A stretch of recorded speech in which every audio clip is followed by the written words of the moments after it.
And the freestyle rap finna get jumped off. All right. I think we're good to go, right? All right. Let's see. We got a lot to do today, a lot to cover.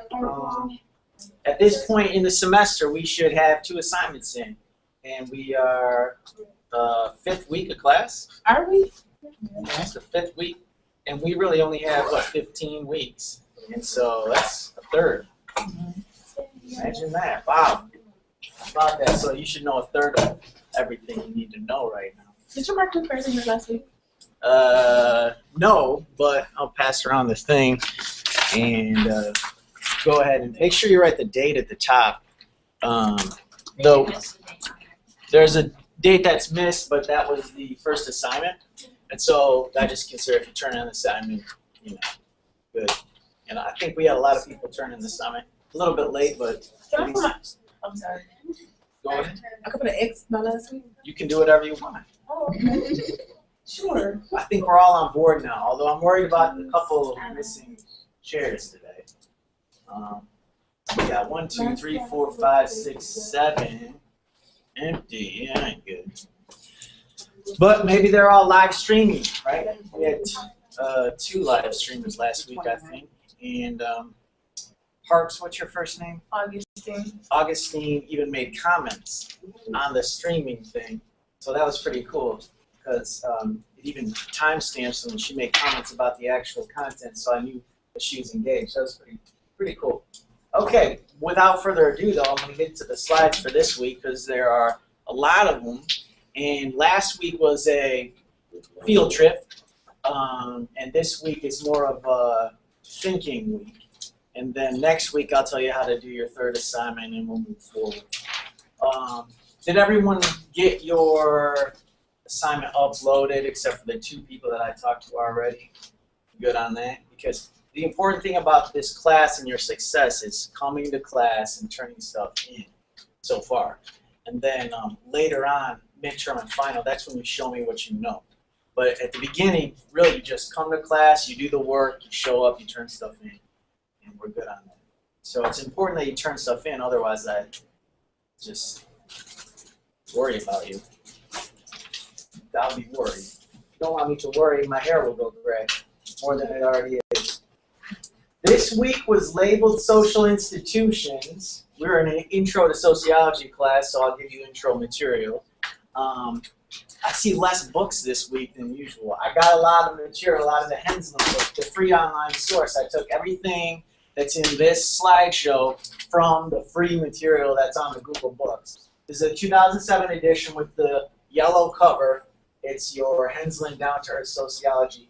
I also took the images from Open Clip Art, and a lot of the second half material is from a Texas State website about sports and sociology. Sports, maybe not a social institution itself, maybe. We'll talk about that, though, how it is interrelated with several social institutions. 32 slides, 3 hours for this lecture, focusing on what do you want to know, what are you going to learn, social institutions, how are you going to find out what you want to know. This is our whole semester. What do you want to know? You wrote that in your first paper. It doesn't have to be well defined yet, but you should get towards that. What do you want to know? It's very important. When I read your final papers, right in the first minute, I need to just say what I need to see what you're trying to find out. I need to pull it open and I need to go, okay, this student is trying to find something out about crime. This student's trying to find something out about nursing. This student's trying to find something out about family. This student's trying to find something out about race relations. Or this student's trying to find something out about governmental relations. That's the one that we turned in, right? Oh, I'm sorry. Everything's geared towards your final project. Oh. So yes, every assignment and yes, your final project. But when I grade your final projects, I want to see you trying to find out something. And I want it to be very clear within the first minute of me opening your paper.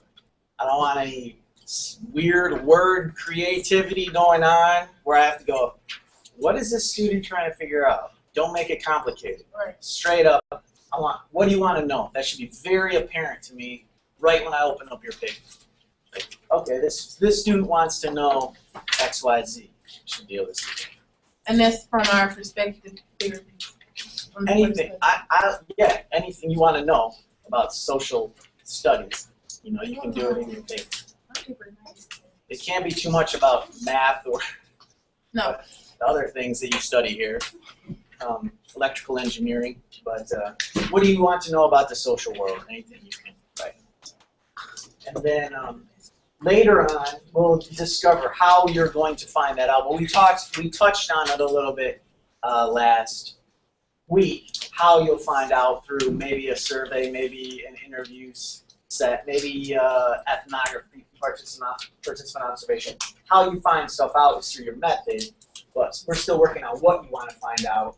And this week we'll go in the realm of social institutions. It's a killer of your intro to sociology course. It's something that I need to teach you, and it's not too complicated, but it's something in college. Remember, in this course, I'm not teaching you facts and history. We have history books, you just memorize stuff. We're trying to discuss. We're trying to make your brains grow through a discourse. It's a very important thing.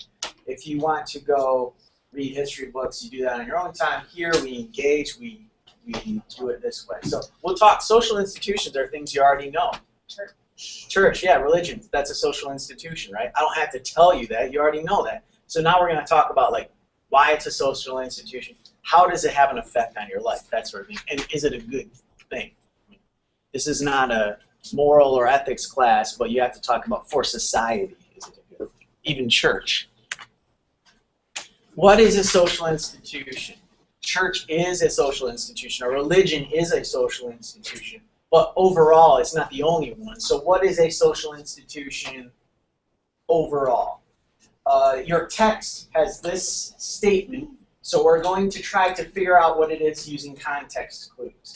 So Henslin, or whoever was the co-author, sub-author in this section, I didn't pull that out, but it's from the Henslin book, says, unlike political scientists and economists, sociologists do not concentrate on only a single social institution. So pull out some context clues there. Sociologists do not concentrate on just one social institution like political scientists and economists would. So do some context clue detective work and pull some things out for me and give me a little response to what you might think a social institution is by that statement, the context clues in there.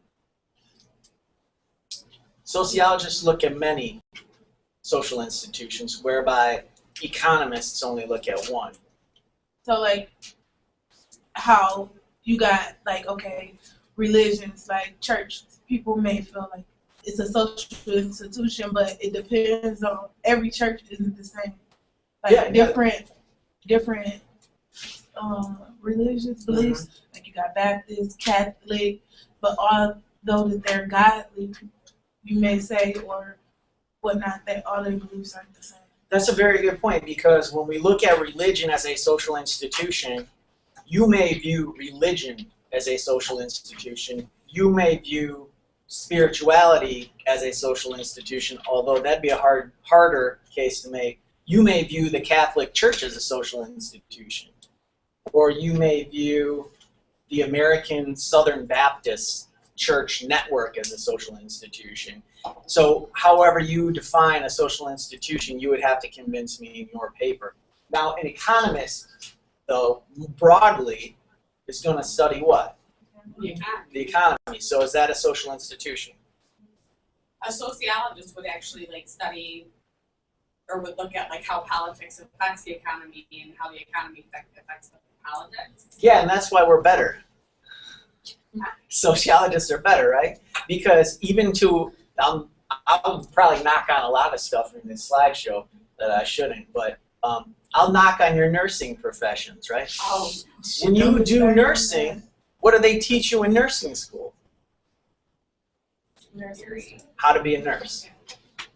They don't teach you too much about how your profession is going to affect society, right?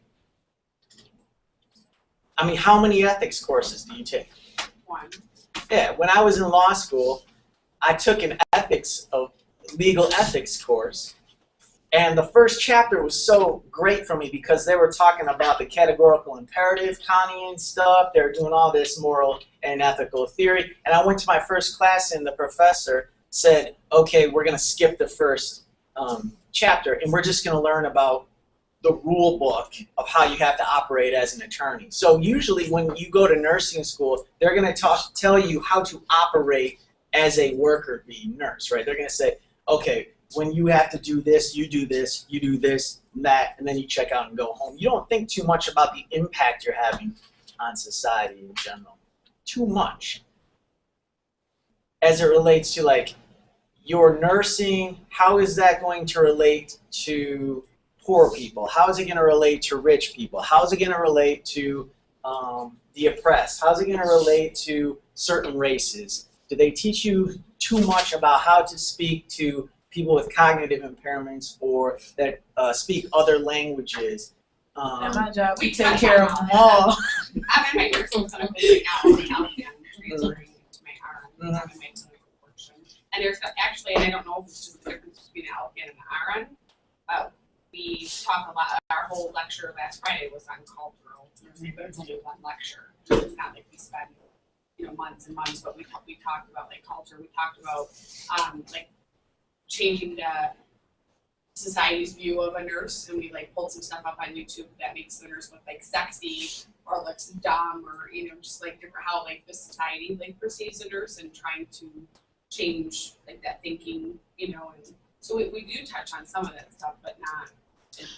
Okay, go ahead. In my CNA class, we touched on a lot of that actually, because we do a lot more direct care with patients, and we have to be concerned with their cultural beliefs, their religious beliefs, their ethnicity, their race, their gender, everything.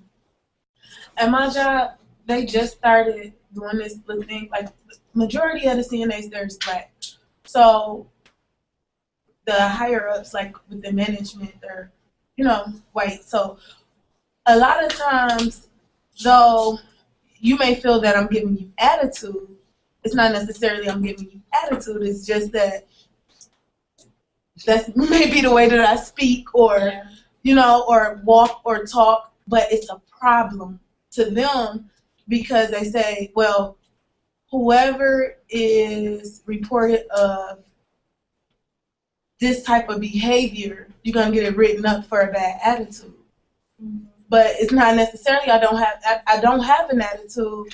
It's just that you just don't know, like, this is the type of person that I am. No one told me that I had to walk or talk a certain way to have this type of job. So, I just know that I'm supposed to take care of these people and be nice to them, and that's it. Well, let's get into more. In the same sense, you have to, like, be a chameleon as far as in your job, because, I mean, dealing with black people, you can talk a certain way and they understand it better. Right. Dealing with white people, you can talk a certain way. Dealing with Mexican, right. Whatever. You have to be a chameleon because certain people deal with different, different things. To where I may be able to go in there and talk to somebody that you might not be able to talk to, because right. I probably can talk to them in a way that they understand versus you coming in there, well, okay, sit down, when I might come in there, okay, now quit playing. Right. You need to stop and just go ahead and do da-da-da-da. And they understand that, so you have to kind of be a chameleon and be able to change it up and not just be one way, because one way will get you stuck in a certain spot. So let's combine that. So you perform all day yourself, and there's this presentation of self, but in your nursing practicals, they don't have you read Goffman in the presentation of self, right? Right. Of course they don't. But let's also combine what you're saying with what she alluded to, but didn't get in as much as I wanted to. But it's okay because you inspired it, which is important. Now you're talking about something that you do that I can't do. We'll just say for the sake that I can't. I'm very talented, but let's just say that I can't. You probably could because you listen to Tupac. I was just going to say that. But I don't know if I could because as we talked about last with the feminist theory, I will never know a black person, I will never know a female. So whether or not, right, I can't escape my own skin. So that's a feminist theorist thought. But okay, so you can do something that I can't. We'll just take that as a given. And you also said that administrators were a lot white and CNAs were a lot black. Now, I'm an administrator, right? I'm a suit. I've been dressed the part. So I can do something that you can't, right? I know finance, and I can talk about accounts receivable and bad debt, and I can proportionalize it and come up with ways that we can eat a certain ratio of bad debt and still operate for a function of 2 months past today, the date. And then I can also categorize certain time periods of we need a certain proportion of this, et cetera, et cetera. So that I can do that. And then you can do something that I can't do, right? So let's just assume that that's a given and that's a fact.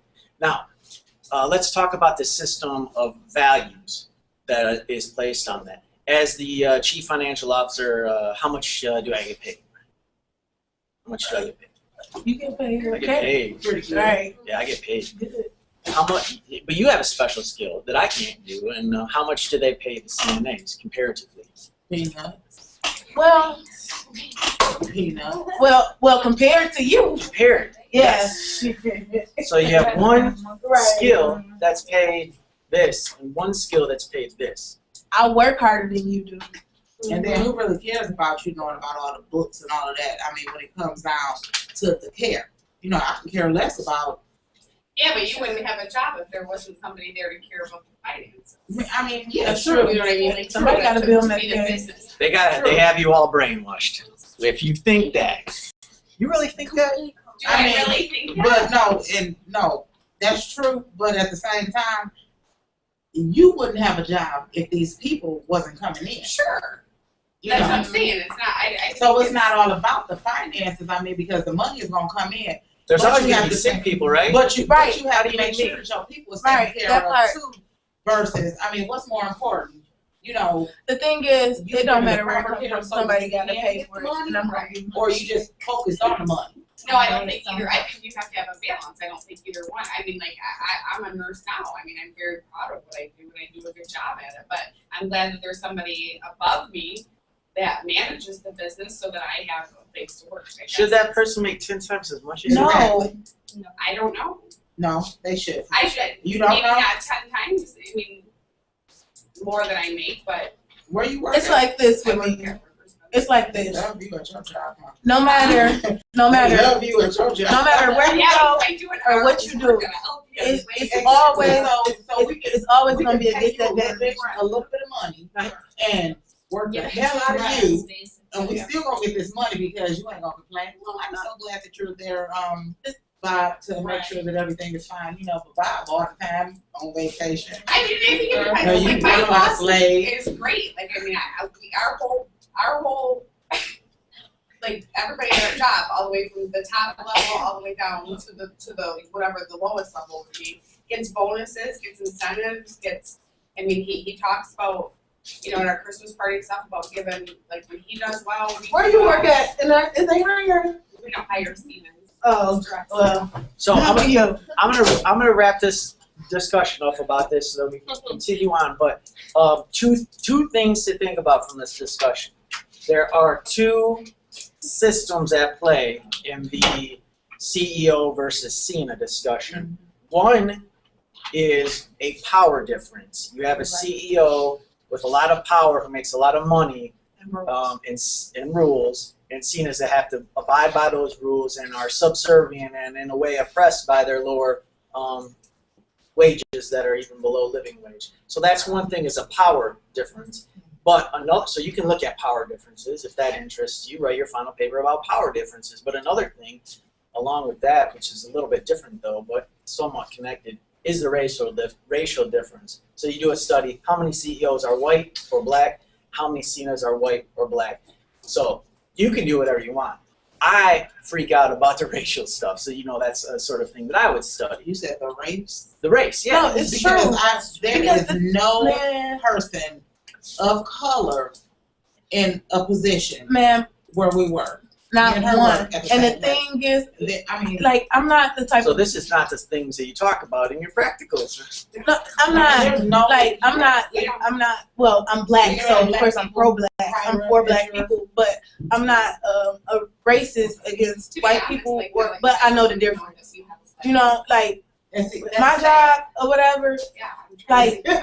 Oh, yeah. they don't necessarily say this is how I want it to be, but the way of how they treat us or speak to us, like, I'm educated, and I don't need for you to talk to me in a certain way to try to dumb it down to where I won't get it. You know what I'm saying? Or speak in the sense of like, oh, you know, like, I don't have as good as a vocabulary as some people do, because, like, don't get me wrong, you got more money than I do. 9 times out of 10, you got more money than I do. You probably more educated. That's why you got a higher up position. You know, and I'm trying to get there. Wherever you go, it's always going to be the boss and the workers. But the boss job is to keep the workers working. Any boss don't want anybody that's down here to come up, because if you come up from there, then it's a competition between me and you and my business. That's not everywhere. All right. No, well, that's So you gotta It read is what more it Marx. is. You gotta read more Marx, and then you gotta rally around the people and revolt. no. But they've got us all. You said dumb down. I think that I mentioned about alcohol and drugs in here and how that almost dumbs. I think there's a slide in here about the opiate of the masses. So when we get to that, think about the opiate of the masses and how we keep the lower class And down. like how they have all the liquor stores in the city Yeah, right. and not in the suburbs. Push it down. See, going back to like what she was saying though, is you don't like being talked down to as a CNA. Think of it though, I've had nurses talk down to me as a parent, talking about my kids and how I should care for my kids. Like, I'm dumb. That's the so here we go have the power thing. Right. No, we found that a lot, especially now that it was worse. But you know, that's the same thing. Is that you have to think about who you're talking to, and you're not necessarily smarter than I am, but you have a degree that's different than mine. Right. Right. Oh, but if But your degree don't make you smart. and I think probably I think in don't. America, if all of a sudden all the black people were more educated than the white people, I think the white people Oh, would they gonna still. start killing themselves. But they figure It'd be a massive murder suicide. They even talking about white people, and I also said we even talking about oppressive people. I'm just messed up. Okay. Back to social institutions. What's another one? The slide indicates it. Military is another social institution. Thank you, Open Clip Art. Hensman says maybe the military is the strangest social institution. So we've talked about the economy, we've talked about politics, we talked about healthcare, education, and religion as social institutions. We all banter this around, and we can all talk about what it means to be a social institution. A religion has what? What makes it a social institution? Couple things. People that come together, Right. And they want to do it. and they want to come together, and they come together in a place, right? They Okay. also have like a power structure, I guess. Sure, they do. So there's some similarities with the military, right? Well, And people no, that come something like the military is kind of by force. Like, once you sign your name on the dotted line, it's a wrap, whether you want to be in there or not. Okay. Oh, you can't escape. Where in some religions you can. But here's something that Hensman points out. They isolate themselves from the rest of people. A social institution, some churches are trying to recruit people. Other churches are trying to isolate themselves, but those are more rare. I think a Mormon tradition, I think, has a certain number of people who are making it into heaven. I'm not making a value judgment. I just think that's actually how they operate. No, let's not go there. Sorry. We're going to talk about the military, though, and I'm going to get some thoughts, though, about the military and what you think. Now, do you think it's good, or do you think it's even actually true that the military, They do. how so? I actually, because like they got their own everything. Anything that you need through the military is there. They have their own cities, right? They have their own cities, but they Like have, even stores, they like have their own like almost the government within the military. Like even if you need a loan, you can't go outside of the military and get a loan from somewhere else. They have their own courts almost, right? Yeah, they Their own do. jails, their own criminal justice system. Pretty much an isolated group, right? I think they should be isolated. So that's weird, but I don't think that's the strangest thing about the military. Although he brought that up, I think Henson's a guy. He brought that up as kind of strange. I don't think that's that weird. You know, we have, like I said, the religion, the Mormons, they're a social institution. They kind of isolate. They have their own city, Salt Lake City. I don't know if anybody else watched. But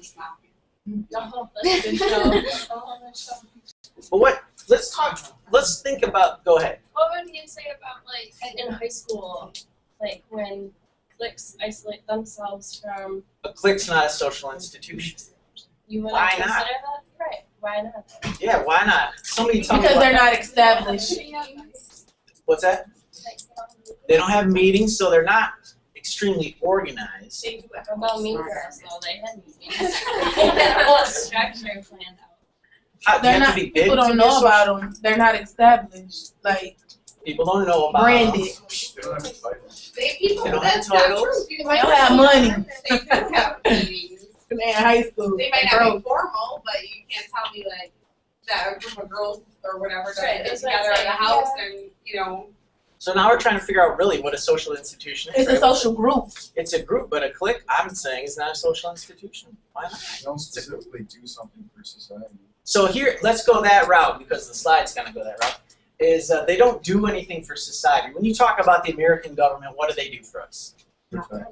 Protect us, keep things in order. The education system, what do they do for us? Educate us, make us learn, you know? What else? Religion, what does that do for us? Teaches us, gives us morals. And the military, what does the military do for us? Protects us. The cliques, what do they do for us? Nothing. Not much. So maybe that's what we learned. What about, like, what if They don't I'm contribute. trying to think of something? A fraternity, Right, that's what I'm trying to think. maybe that's a social institution. Would that be considered? Sure, If they maybe. do, like, They have a history, they if have a right. location that they meet at, scheduled. They're unified with a purpose. A lot of times, like they'll say, our purpose is to better society through party. So they would be considered. Correct. Yeah, sure. But a clique is just a little too sporadic and doesn't have a unified purpose. Now, again, what is the military's purpose? Okay, but Henson thinks the military is kind of a strange social institution because their sole objective is to kill people. / kill people. So let's before we jump the gun. Oh my gosh, how that's so weird. Okay, so again, what does the government do for us? Protects Protects us. They keep order, but the military, what does the military do? defends them. Do they defend us or do they kill people? Let's talk about that. So They do their job. That's what they do. They do what they're told. is it a good thing for our society? Well, it's not necessarily a good thing or a bad thing. It is what it is. If that's my job, I'm gonna do it. If the president say, make a call down, yep, I need y'all to do this, whoop de whoop, I'm going to cap all of them. So I only bring this up because We it's graduated in the military. Yeah. I put up, hey, Barack called me up, I'm gonna put a hole in. Go ahead. I said it's legalized gangbanging. It's like land is there. Oh, so in the hood, people shoot people over squabbles. It's a one-on-one thing, sort of a clique. Sort of this clique shoots that clique. But the military is just a legalized big clique. Right. Like this is the American clique. We're You gonna go want to shoot. show up? Go. Pop, Go pop, pop. 10,000 people go there. Pop, pop, pop. So there's a Boom. legalized. More weapons. There's a legalized bureaucracy, right? It's written into law that it's legal, which a clique, there's no real organizing documents. A fraternity actually does, because they're Yes. probably a 501c3. But like when my cousin went to Iraq, for his first employment. His job there was to keep some type of children safe or something, which he didn't like, so he went to special forces because he wanted to, kill people. But he wanted more of the combat thing. So I don't really understand. What's frustrating? I don't know. I mean, I guess I'm just not one to really discuss like military. Like my dad was drafted into Vietnam, didn't make the choice to go to war, didn't sign up to go into the military. Like I'm just gonna like cry. But let's bring. Yeah, don't cry. I'm gonna bring it up in a different direction. We gotta talk about that because you just inspired this social. It's something great that I didn't have in my slideshow. We talked about a social institution as a frat. We talked about this a social institution as what else? Yeah, a church like the Catholic Church. Nursing school. We talked about education system as a social institution, and we talked about the government as a social institution. But she brings up a very good point that was not in my slides. Let's talk about this. Are these social institutions, or is a social institution, these are your frat boys, right? These are your church attendees, right? These are your students, a couple of teachers over here, right there. These are your government workers. So, give me a little comment on this. Now we're going second level, deeper sociology, and it's still sociology. When we talk about a social institution, is it this word, or is it each of these people? Let's talk about that. Because when I had the military thing up, I'm talking about the military as one unit, right? When we talked about the gang, we can picture that. It's one unit. It's a gang. A clique, a frat, American government, a country's government. But all of a sudden, she put a face to it, and it's like, is a social institution the collection, or is it a bunch of individual units tied together? The individual units tied together with with the same beliefs. But is there a difference? Difference as far they different people. What's the difference between this, talking about a church like this, and talking about a church like this? Because if you didn't have all those people, then the church would just be a building. So organization. If all the people were in the building, though. Wait, I'm confused. I know, because it's a confused. I'm confused on what are you asking? Like, what's the question? Well, what is a social institution? We say a church. Now, what is a church? Is it a building? Is it a building with people in it? Is it people not in a building but in their own homes that have some common bond? We talked about clique. We talked about does a social institution need a purpose, or does it need a collective organization? Oh no, I'm sorry. It needs organization and rules and guidelines, I would think. I mean, like the education has rules and guidelines, government, churches. It don't need none of it. It just need a bunch of people with the same views. If you got a group of people that think the same, that's their social group. But that's not it is what it is. Everything else up there is the clique. You only doing it because you want to do it. Because everybody got the same views. So yeah, but like my dad did he wanted to. If it's a Baptist church, all Baptist people gonna go to that Baptist church. So you need this, you need this, and you also need something to sell. This. Yep, there you go. So you need all of that. You said you needed a purpose. Maybe the purpose is in here, or maybe the purpose is in the minds. Being person. Yeah, so you need two people. And it's maybe stronger if it has a place. It's a tough concept. I just think that it's just people with a group of people that have the same ideas, the same views. Like, if... But you say a group of people. More than one. It's a clique. A clique. A group. Two people? Is that a social institution? If they wanted to be. Here's another thing. So I'll just say, because it's later on, right? Family. family is a social institution. Yeah. Family, the concept of family, but is a family a social institution? No, maybe. I don't know. The royal family, is that a social institution? I don't know. Or is family just a concept, social institution? I don't know. We get kind of abstract. So the strange paradox about the military was, what's their purpose? What defines them? Is it a collection of soldiers, or is it a cohesive unit body? Is there really a definition of the military? And then we ask ourselves, do we really need the military? It's the same question. I didn't just pick out the military. It's the same question I asked about the CEO of the healthcare unit. Do we really need them? The government, do we really need them?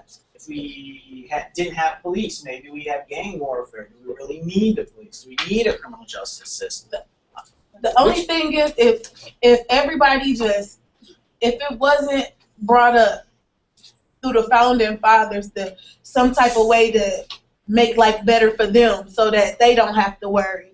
If it wasn't thought up by somebody else's greed to gain from it, would nobody do it? Some people say that about religion, though. It is what it is. Like, perfect example, like, okay, you know how when in the beginning, with the founding fathers of the U.S. or whatever, like, when the farmers went to war, when they came back, they didn't have land. So they went in to the White House, I'll say, the government, and they was mad. They went up in there with their pitchforks, like, you know, like, where's our land? Where's our money? Like, we went to fight for America, y'all. So we expect for y'all, when we come back, to at least have our stuff.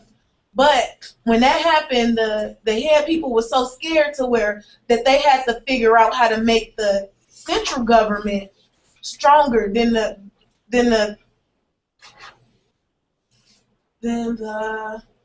federal government, better than the state government. So they switched the whole constitution. They revised the whole thing instead of just putting in some stuff. You know what I'm saying? But they only did it to make life better for themselves. So that was one social institution. Do you think all of these social institutions were created for that purpose? Yeah. I mean, family is a social institution. And my mama only tell me the things, my mama only teach me the things that she wants me to know. But why do we even have families? I mean, we don't have to get all crazy on it, but families is a social. So you talk about government, and you say, oh, maybe the government's bad. They're just here to keep us oppressed. And we say, oh, well, you know, but we need the military to protect us. Okay, we'll say that one's a good one. This one's a bad one. That one's a good one. This one's family. Let's talk about family as a social institution. Was it created by somebody to oppress us or get better or oppress somebody else? Were American family systems set up to keep other countries down? Produce soldiers? Like, why do we have families? Why aren't we just all hedonists? Why don't we just all go hook up with anyone we want and have children or don't have children? Gay marriage is illegal. Why is it mother, father, 2 kids? Why is that the system? Why is that the social institution? So you saying like why can't we That's what start we're taught. Right. So we're just from being taught that. So we're just going to continue to do that? I don't think that You don't I'm have not to. saying that we should continue to do that. I don't know how. I mean, there's a different discussion. But, I'm like- saying we do it. I was trying to see if you could ask him, like, why can't we help our system? Well, that's one that's one question. I mean, and that's You know how we yeah. think, baby. Want your opinions like that, like $5 or something? But don't you think that the world Incest? is changing? I mean, That's like, I think, like, when I look at my parents' generation, I mean, like, gay marriage would never have been, in that generation, acceptable. In my generation, I don't care who gets married. So I don't care if 2 guys get married. I don't care if 2 girls get married. is that good or bad for society? I think that that's It's bad. good for society. Bad. Do you think it's good? Why? Because if the 2 people love each other, what should the government say to them? Oh, you can't be married. And So you're putting the power into the people's hands instead of the government. right, and if 2 people are married, okay, say he was married to another guy, and you loved him, and you had insurance and he didn't, why should your insurance not cover him? You know, but if he was married to a woman, it would. You know what Or I'm you could saying? adopt. Or, you know, there's a. And nobody I come don't down I on it. If you think, and I think it all goes I back think to any- religion Right. I think and any what you social believe. Because it's almost like the My government. religion says anything that has an influence on your head without God. Well, they're definitely trying to connect Yeah. with a religion. The government is connected with a religion, which is connected with the family system, which the family system right. that is connected to the religion may or may not be accurately connected. You know, maybe you could find in certain religious texts that there were inter-family relations. Like, you never know. I mean, you do the research. This is not religion. Oh, I think As far as that goes, it's like for a man, I mean, everything as far as like history goes, like it's like fighter, like manly machos, what they're supposed to be wearing. You say as history goes. I mean, like everything that you're supposed to thought of, like that a man period or what a man's supposed to. In America. I mean, where they teaching that you supposed to grow up like another man? What are you telling me? Sure, I it's out think there. any I don't think there's nowhere in the world where they like, yeah, like your brother. Well, you have to go find it. That's the class. You have to, if that's your paper. I think any social organization is bad, but it's Anarchy? no. I think any socialization is good for the economy, but bad for the individual. The economy is a social institution. Well, the economy, bad economy.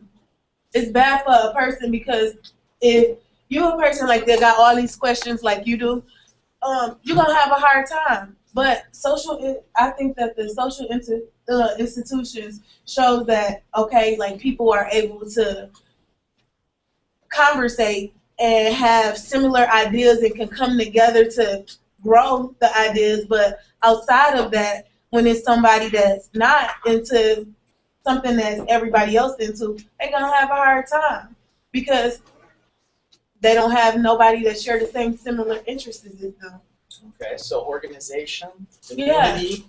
I think that's the good thing about it is the organization of it. But individually, when it starts interfering with your life, then that's when it's a problem. Like church, for an example. Oh, I can't get a divorce because it's against my religious beliefs or whatever. Is it really your beliefs? So it's like all of a sudden the members of the church, hypothetically, would say, I think gay marriage is great. Hypothetically, 75% of the church says this. But the Pope still goes, no, it's not. Sorry, I know all of you think that it's great, but it's not, and we're going to keep it that way. So Right. how is that good? Like me. You'll start Okay, like my religion, like same-sex marriage, that's not good. You know what I'm saying? You don't supposed to condone anything like that or blase sweet. But I'm like, if that's what a person want to do, that's their business. It's not for me to judge or put any type of restrictions or barriers upon them because of what they want to do. Okay, so remember. That's your son or It is. So remember it is what it is. So remember, I said this that maybe Take it or leave it. maybe all of the church members think one way, but the Pope makes them behave a different way. I think it's hard to think about because That's the Pope with the influence and the power. That's the members of the church. If they gonna let so the somebody institution manipulate has things. more power than the people. This also has happened in American politics, though, voting. In America, the president, on occasion, has been voted in through the electoral college, where, in actuality, the guy that's elected to lead the country didn't get the popular vote. So just like the hypothetical church example, where the church is like, oh, we all love gay marriage, and the Pope's like, no, you have to obey me, hypothetically. The same thing is true in America sometimes, where the people are like, we want this guy to be our president, and somebody somewhere is like, no, sorry, you get this guy. So how does that? And they only did it for their own selfish reasons to get what they want. Who's they, though? Whoever came up with the rule. It was a problem. It was a problem somewhere to where somebody felt like, oh, Americans, y'all ain't smart enough to pick the right person, so we just gonna write this little fine print up in here so that we'll get the electoral college. It's the person the person with the pen got the power. Whoever writing the rules, that's the one with the power. Does this guy write the rules? No, because I'm Catholic. He can. He can. Divorce, but I don't care if He could write whatever rules he wants to. He could write whatever rules he wants to, and the people in his congregation gonna follow him and won't question him. What about in this class? Can I write? Yeah, and what about in this class? But What about in this class? Can I write any rules that I want in this class? You can write what you You want to can write, but write that don't it. mean I gotta follow what I you don't write. care if you tell no. If I want the grade, I don't care if you tell me to write about doo-doo scrap. I'm gonna write about it. Most people in the church believe more into the fast or the Pope than they do in the actual God. And you guys believe more in me than the book? Because you can actually Yeah, see that. because you're the one with the pen. And you threw the book away, right? You're the one with the pen. I disagree with the whole Pope thing too, because I think Pope is a man.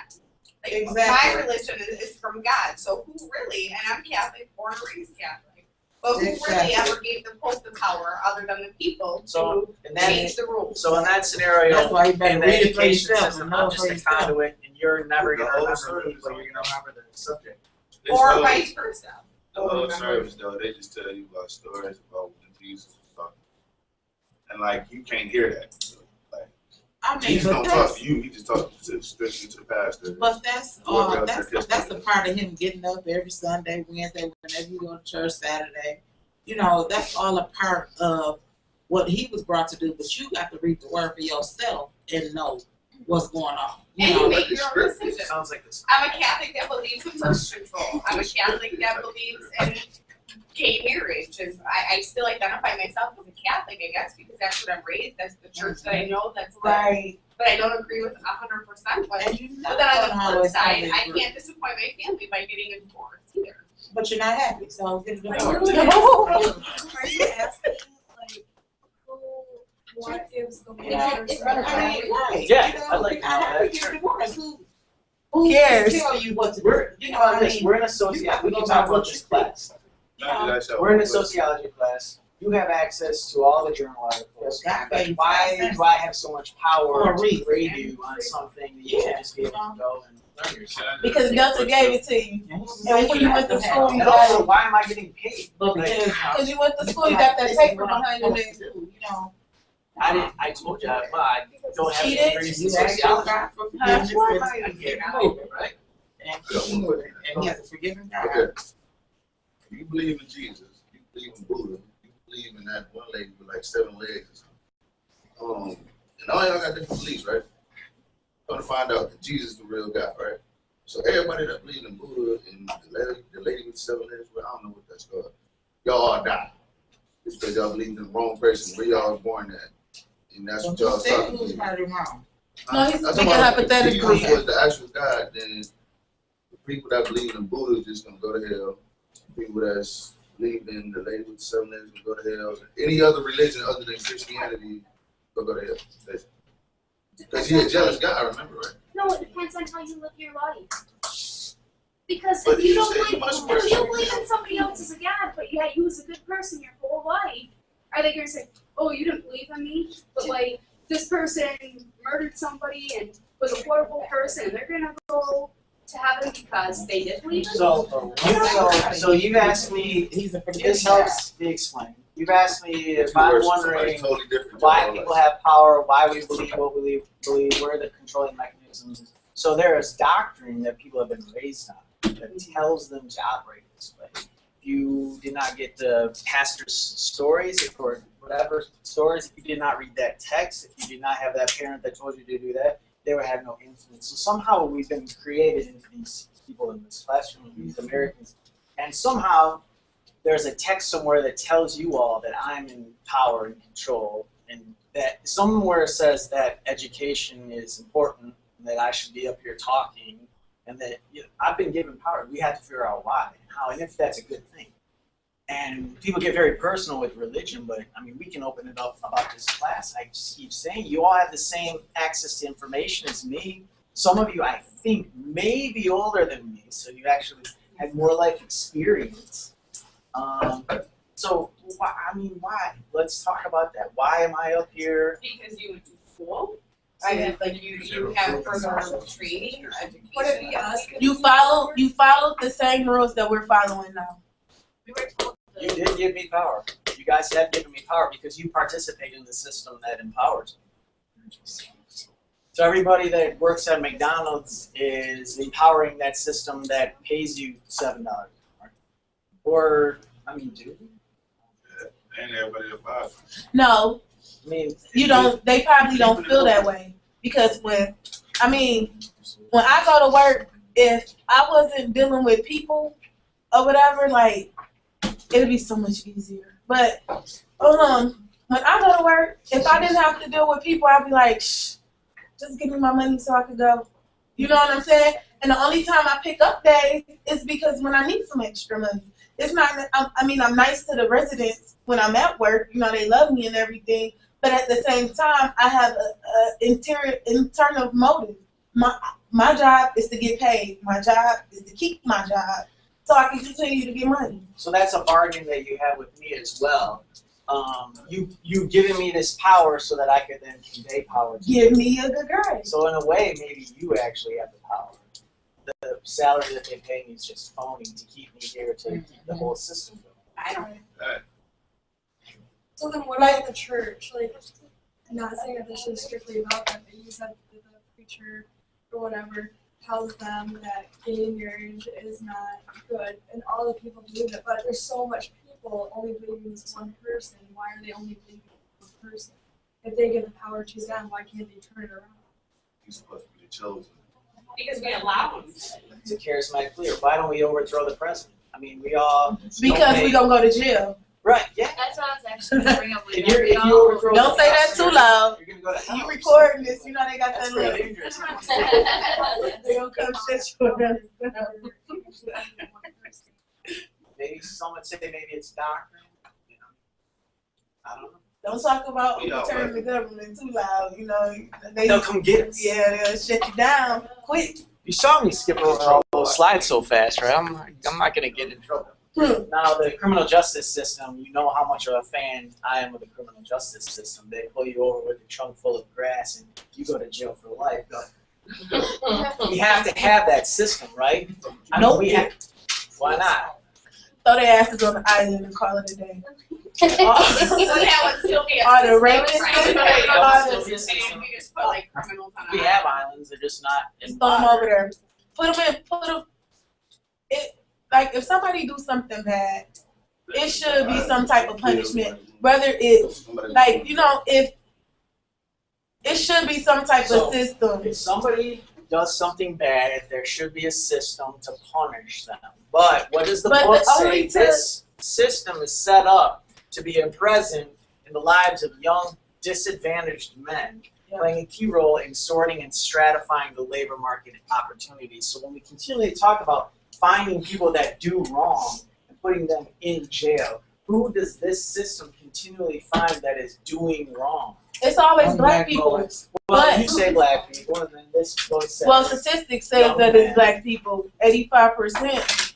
So, but if it worked the way that it's supposed to, you should. So you're saying that the criminal justice system itself is not bad, that the people Yeah. that are operating it. Yeah. Like I said, the person with the pen got the power. So remember why this is so important concept. The system of criminal justice, she says, she does not think it's bad, but somehow in the inner workings here, the relationships between people are the people in the brains themselves. They're messing up a perfectly good system. Right. Some would say that too about religion. Some people would say, oh, religion itself is great, but some people, some institutions, maybe the Pope got it wrong at one point. I'm not saying that. I'm saying maybe some people think that. The same thing about governments, the same thing about military, the same thing about education, governments, fraternities even. Some people would say, oh, fraternities started off for a great reason. Now all they do is party. So the system itself may actually be good. Maybe the people are messing it up. That's a hard concept to think about. No, it's not that hard. It is what it is. I mean, like, if you How is have there a pure system and then the people screw? Because we give too much power to one thing. I think all institutions, when you look at it, it's a power thing. Can you name me any equality system? Where's an egalitarian system? Can you name me one? Definitely not criminal justice. No. I wouldn't say a marriage, I wouldn't say family, I wouldn't say church. I wouldn't even say frat. I mean, even frat. People mess up everything, period. They own individuals. No, I'm serious. Like, people, like, that's what you should be afraid of. It's not what somebody is saying, it's their personal thoughts. You know, because I don't know what Their you're thoughts thinking. are the behavior. Because if you're talking about thoughts, then you go take a psychology. Behavior is something that you can see. You can see a person's behavior, how they're acting. But Presentation of self. You were talking about? I cannot tell what you're thinking, and that's what I'm afraid of. So, you don't have. It's a lot of things that you don't necessarily see it, or it's not like seen with the naked eye. You don't necessarily see it, but you know that when a person wrote this down into law and it's only benefiting a certain group, you know what they was thinking then. So you would say that the person is the bad part of the social institution. So I want you to take 5 or 10 minutes. I want you to write me down some good things about social institutions. Maybe you think the military really protects us. And then you think that there's some bad people in it. The people would be the bad part, the system the good part. Just write down a couple, because I want to hear just overall, pick any social institution we've talked about. The government, families, frats, the education system, churches. Remember, everything has its good and bad points. You know. Sure, so I want to know what your good and bad points are, because this is going to help us get to the whole idea of what is a social institution. We debated on whether cliques work. So this is we're going for universals. What's the word I'm looking for?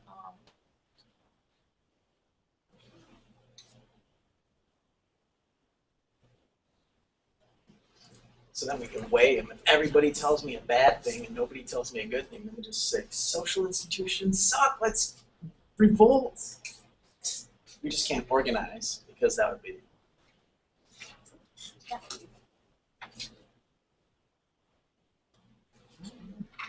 So what are the people who revolt against a social institution you consider a social institution? An organization, yeah. That's why people say Occupy Wall Street isn't very successful. It's an argument against, because it hasn't done much, and it doesn't have a leader. And that is the argument that some people say, hey, Occupy Wall Street, it's not that impactful because there's no real leader. They're not really... What are they occupying against? What is their meaning? See, that's the thing. If you don't have a leader, if you don't have President Bush going, we're going to go kill Iraq people, then you don't really know what we're going to do. You just, if we didn't have a president, what are we doing? We wouldn't know. So because Occupy Wall Street doesn't have a leader going, this is our demands, this is what we want. Nobody knows what they're trying to do. It's just good jobs. That's my feelings about it. That's why I don't like the Occupy thing, because they're sitting there wanting change in the economy, but yet they're not working. You could write your paper on it. I'm looking for a word. I don't know. I'm going to tell you what it pertains to, related to. Like coverage, like when somebody see you, or like when you do something with a certain group and you get Recognized. Thank you. I'm like a walking dictionary. Thanks. But only to spell it. R's. No. Anything after R.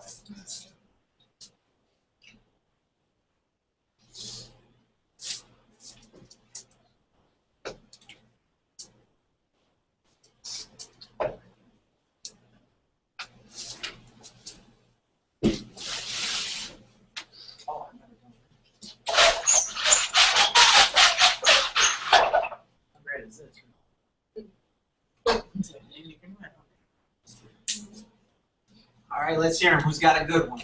Structure for good. Okay, a good thing about a social institution is it provides structure. This classroom or this education system is set up that you have to take 130 credits, and when you're done, you get an associate's degree. And after you get that, you go and you get a diploma, and then you go get a job. There's a whole structure in the American system set up that if you're born and go get an education, you will make a living, and there's that structure. So you say that that's good. So let me give you another one. Gives you a sense of direction. Direction. I'd say that's a lot like structure. kind of on the same page, right? Recognition I said in some cases. Is that good or bad? Bad. Bad is that you could, I would call that persuasion maybe, or influence. I don't want to put words in your mouth. Say influence. I would say For bad, I put consequences. persuasion. And consequences, that'd be bad. Yeah. Consequences. And I had put on one of these slides, yes, it was on the military slide. I'll give you a vocabulary word. Consequences on the slide was called sanctions.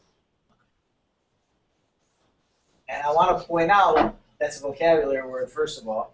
I took it right from the book. But second of all, sanctions and consequences, we think, we even put them on the bad side. We think of those things as bad.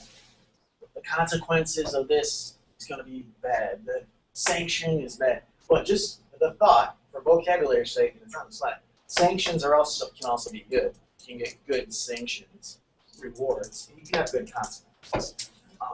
But you think that consequences for these things might be bad consequences. Or you could put good, put it on both. You don't know. But going to jail would probably be bad. Yeah. So going to jail for a criminal that we don't want shooting us would be good. So, what to say? As long as the punishment fits the crime. Protection's good. Protection Experience. is on what side? Good. How so? Because you have some knowledge of what to fall back on, or like, more knowledgeable about whatever the case may be. Somebody else? Oh, I like that one. Whoops. Loss of individuality. I might call that conformity. That's sort of like this whole idea of we're all just sheep, right? We're all just doing this. We're all even just being nurses. We're all doing the same thing. And none of us are being individuals. So I appreciate that. Too much empowerment. I'll just even simplify that whole word and say too much power. Too much power. Explain how that can be bad. Well, one person just Yep, that's what I was hoping that you would say. One person. So that would be a concentration. Concentration of power could be bad. And that's what's weird to think about the Pope, is like the concentration in the Pope's hands, is that a good or a bad thing? Shouldn't the religion On be the the good people? side. I don't know. Happiness. Happiness? How so? Because I don't have to join certain groups if I don't want to, but if I do, I'm only doing it because I like it. So you Makes me say happy. that somehow we have some freedom over which social institutions we participate in? Yeah. Some things, like a frat, you don't have to necessarily go. I want the freedom to smoke drugs. Yeah, you can in the privacy of your own home. Don't nobody know about it. Go follow one up. As soon as I drive around with it in my trunk, 2 pounds worth, they're going away. You better just leave it in the house. Is you smoking? Is you doing drugs a social institution? No, that's just a behavior. I can't think of any drug cartel is more of a social organization than an institution. I never really thought about that though. Okay, give me a couple more, maybe one more bag. Control? Power. Oh, yeah, control and power. Could be the same, similar things, could be different. Because if I have control over this class, for you to behave how I want, You're gonna get fired. I don't really have power over you. Because I only have a little bit of, yes, I can control the class so you don't throw sticks at me, but I don't really have that much power over you. I can control your grade. What's that? He's got status. I thought you was thinking of the status. Is that good or bad? I don't know. That's inequality. Oh, I said recognition for the good side too.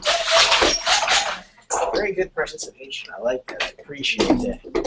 Good Tuesday night. This is what I had from my top of my head. This is what I came up with. Some good things about social institutions are they keep order, right? You need to protect us again, or you need, when I give you $5, I want 5 candy bars. There's some sort of order. If we didn't have a system set up, there would be all this, everybody would be confused. If you didn't have clocks, you wouldn't know what time to be here. So there's order to social institutions. If you didn't know how many classes you had to take to graduate, if there was no order, just crazy. Also, a pro for a social institution, it generates progress, right? We think of education, and that's making us learn, it's making us grow, we're getting progressive. Frats actually do stuff for the, raise funds to fight cancer or something like that. So we're making progress, and also protection, the military or the police. As much as and I shouldn't say this, the police and I don't get along that much. I do appreciate them if they come and protect me from an intruder or something like that. So the bad parts that I thought of social institutions, they can be very oppressive, and I really don't like that. And also control. So somebody said that. I said control. But then I question myself, is that really a bad thing? Because control keeps order, maybe the same thing. All of a sudden I thought it was good, and then I redefined it and I said it was bad. I just confused myself. So I had that philosophy major. So no matter what you think about social institutions, if you love them or if you hate them, they definitely affect our daily lives. And we see those effects through phenomena. So social institutions, we'll talk all day about them, and then you go home and you're like, who cares? He just talks about this silliest stuff that blah, blah, blah. Remember, this stuff and this stuff, you're here. And some of you go here. What's phenomenon? And you're all under the control of this. So it's going to affect your lives. Phenomena is an experience. A phenomenon, so a TV show could be a phenomenon. A basketball game is a phenomenon. This class is a phenomenon. Something that you experience, an event. Let's call it an event. So we talk about social institutions. It's this abstract concept of what is the educational system. But then we can really realize that what an educational system is when we come to class. That's the phenomenon. So the religion, what is a religion? Is it the Pope's thing? Is it the church building? Is it the group of people? When we come and we go to church on Sunday, that's the phenomenon. So that's our experience. Or when we don't cheat on our wife because the Bible told us not to, that's a behavior, that's a phenomenon. Our behavior is influenced through the social institution of religion, perhaps. Okay? So they're good, they're bad, cops great, military great, bad, I don't care what you think about it, it's definitely going to affect your life. And that's why I think it's so important. And that's why, not to discredit the nursing profession, because that does affect people's lives. So the phenomenon, your interactions and experiences as a nurse are realized through social institutions, either of healthcare or the government, which I would make a case that the government really runs healthcare because they pay for it. They do. I was just going to say. Exactly. They have the control, the power is in the dollar. They're on everything. So we're going to take a time out. That's an intended one. When we come back, we're going to discuss a social phenomenon, sports, and how it's connected to these social institutions, just so we can get an idea of how a phenomenon connects to many social institutions, using my favorite one, a lot of teams, sports. So we'll take about 15. Basketball. We can even take 19 minutes, and I'll be back at 1:45 and talk about that. All right? You can Can you get it uploaded? I think I sent it to you On to my email? email. Yeah. I just typed my email. I know that's what I said.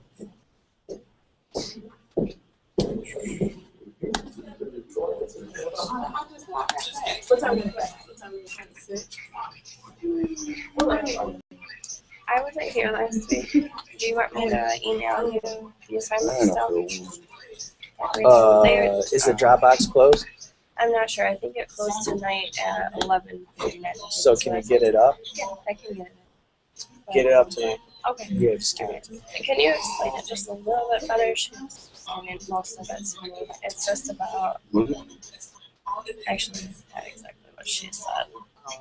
Do we have an in-class assignment though as well? No, we did the field notes. Okay. So last night we were trying to figure out how to take field notes, do a survey. And she that's brought all her survey. E-learning, right? The Dropbox is not the lesson. The lesson was the class. We had Your lecture should be on your the slides. website. Yeah. Slides. They should be on the e-learning. If not, send me an email. I'll give you the link. Okay. All right. Sometimes I don't. What was the assignment? Is that still up there then? The Dropbox is, but the explanations are always in class. I just tell you all about it in class, and you go home and do it and upload it. What was it then? The instructions for assignment 2, field note, your field notes. Yeah. Oh, continuing on from assignment 1, basically. So were you here for the field trip? Okay, so we went on a field trip. We did an ethnography. You can learn about that in your book or do research on your own. We took field notes. We talked about how other methods are interviews and surveys. You saw the student brought in a survey. Yeah. So your assignment was to prepare your method. We haven't talked about methods, but we talked about ethnographies, field notes. Okay, so basically, if I want to, my topic was on the type of care people get in a nursing home or hospital setting. Can I interview people that have been in the hospital? Yeah, sure, interviews are a method, yeah. Okay. Make sure you do research on interviews. Okay. Don't just think you know how to do them. Right. Do you have any specific things that you need within the interview? Like your recommendations? Oh, just find an article and just see how they do it. Okay. All right. Thank you. Can I do 2 methods? Could I do a survey Yeah, and? mixed methods. Okay. We'll talk more about methods later. You just need to get started. Okay. All right. Thank you. Huh? I did. Yeah, that's good. I didn't get it by email though. Just go to mine. You want to go to your email? Yeah. Oh yeah, go on this one. You gonna tell me what my problems was? Cause I know what they are though. How many comments on this? I didn't check it again. Besides from the email you sent me, remember I emailed it to you, and you emailed me back. Go to the Dropbox. Go ahead and go to Delta. Go to the Dropbox and click Yeah, I know how to do it, feedback. but I know what I need to do because my questions are kind of like what's actually saying like starting on. So you posted your interview questions or survey questions? Yeah, I haven't done SA2 yet. Or no, I sent them to you. oh yeah. Let's talk about those. Yeah, now I do remember. Yeah. What was the question?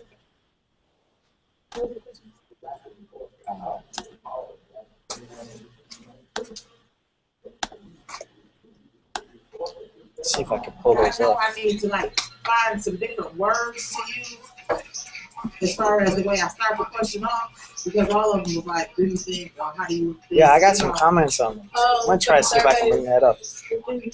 Yeah, well, you got some, you smiling. There must have been good comments there. Well, I had some good thoughts. Oh, Kendra, you got it to me. You did email it to me. I see it. Yeah, you got it. So do you know how to upload it? Okay. Let's do it like this.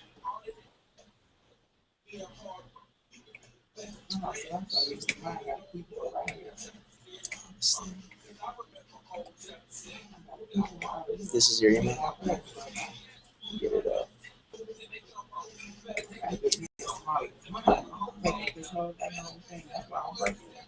That's why it's not bringing the other. It was too big.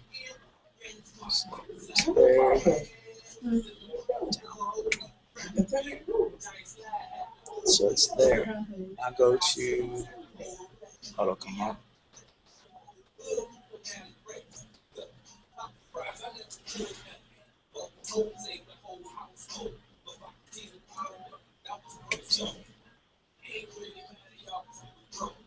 Okay, now get into your e-learning. You want to get to that? Go to delta.edu. And then you go to this quick links. Elon. Y'all all the way to it. So log in right there. I didn't look either. It might be up there. I can check it.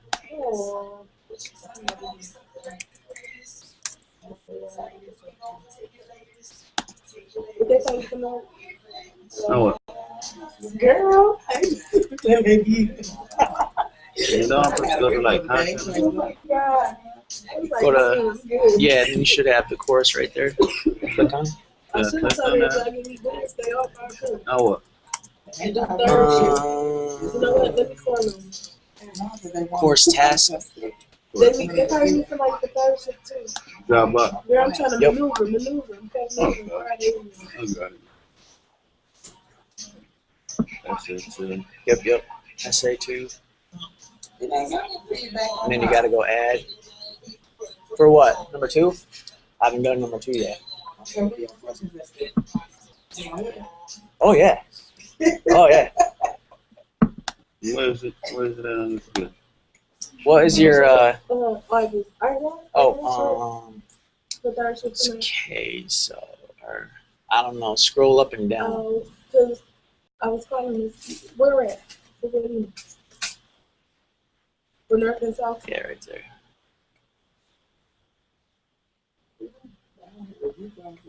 Huh? Then I think you scroll down. I come in and work tonight on South. And then submit. I can get Wednesday off. Can you probably ask Nancy?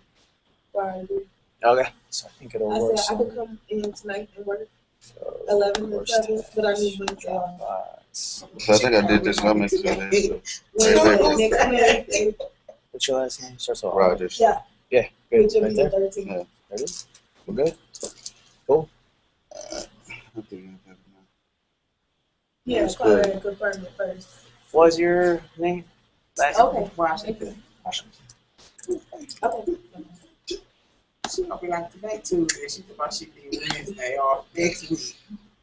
Not tomorrow. That's how you work. Gotta maneuver. Make it work for me. Is that it? Oh yeah. It's still gonna be short on Wednesday because we're gonna find the coverage from mine. Yeah, you know the best because they got 2 o'clock and it's the third shift. Yeah, I know. Your comment is good. Of course they're good. I just need to figure out some different words to use because that do you think is drive you crazy. I know if I got something that said do you think, I would probably be like, oh my God, I think I want to take this. Seriously, You want us to really do it? I was trying to find some Do different the words. I research. don't have to worry about it. We'll talk about that later. But Yeah, but read to it, and answer your then question, see no. if is there You don't need to do put it. in there though. You can You know if what you I mean? want. I How- can't do that. How Oh, either way is is a fine. single parent, Will it determine if I get a better grade or not in the front of it? No. Oh, good. okay, watch it. How is single parenting in a generational person? Do you think though? I'm asking, do you think it's a generational curse? Oh. So I said I was gonna ask right here, here. and then since I have a lot of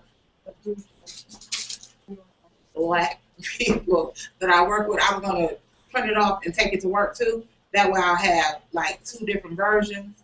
I said because in here, I don't know how old y'all is, but everybody looks like younger. Not everybody, but you know, there's a lot of people who think like they're younger, where they probably, the answers would be totally different. So that's what I'm gonna do it here, then take it maybe like to work and have some people take it there, and then combine everything that I got. Sounds good. Yeah. He doesn't have a select. I want to go to a different song. I don't understand. I can make you a song. Yo, You know check what? it. Yeah. No, I don't. I'll go to the next one. Check it. No, I'm saying I'm gonna them another song. I'm gonna freestyle. Oh my God. Yeah. You got a rapper. Check Oh, it. I'm sitting in class. I'm feeling real good, messing around with Mr. Gerwood.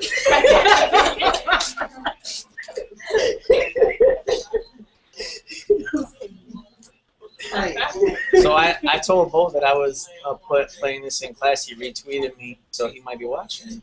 And I think the mics are on. So. Get you on the track. Get me on the track. I can freestyle like a right football. I don't understand this. This thing should have a.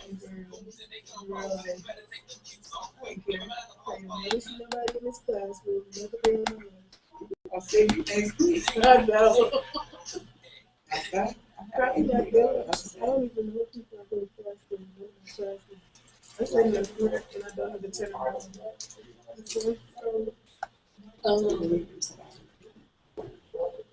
My auntie was today, right? I can go to the cemetery because I don't really do cemeteries. I go to the cemetery when I'm ready. But why they said they was going to stop? Yeah, and my cousin was walking up. Don't tell me she fell in the hole. No, it's a man. No, not in the one that they had dug up for her. Another one. He fell like in a manhole. They said he was like to his knees in a hole. I said that's a lawsuit.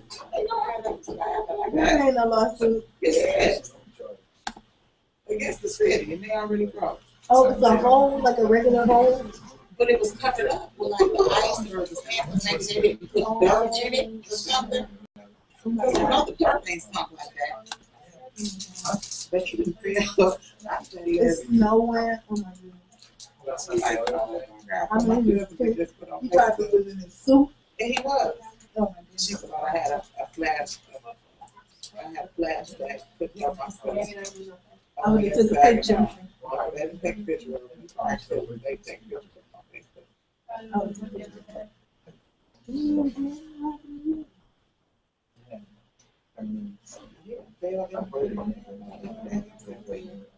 poor person.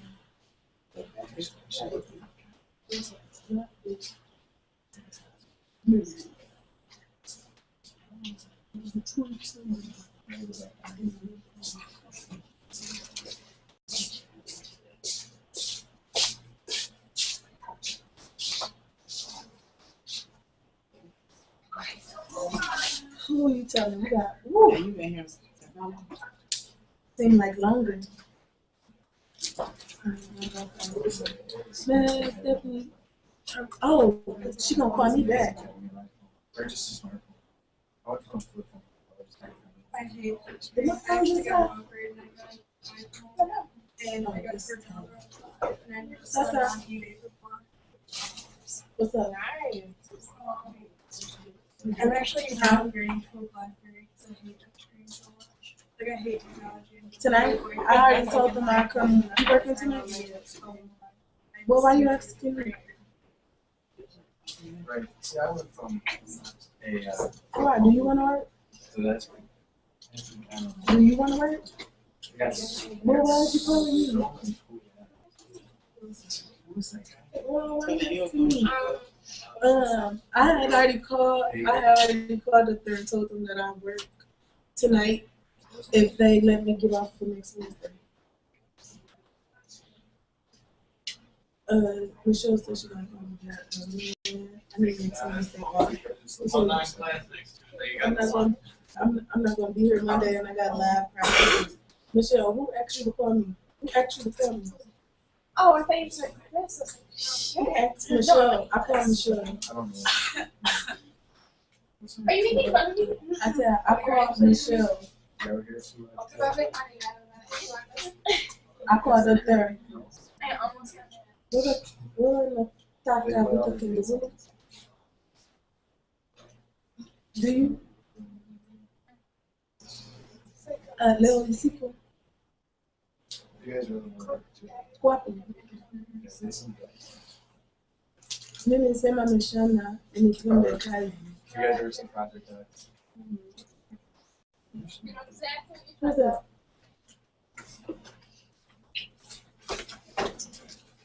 Michelle.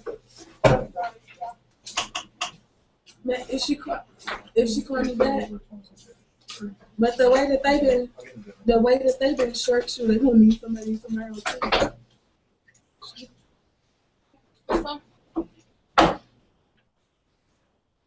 But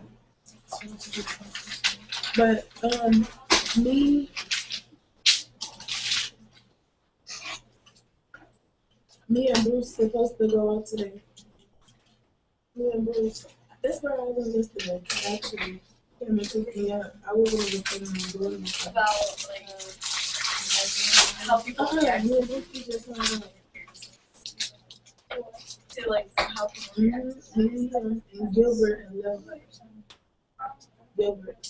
But I mean, yeah. But I'm in class right now. I'm working on my family. So, Did you read the survey? send my menu by daddy. Yeah, I'm actually like testing out like how people react. Right, like certain people. Like, I'll just be walking down, like, depending on like where certain people look at, right? People who are certain colors that wear everyone like right. Like I don't even say anything. I just kind of like I don't know. It depends on.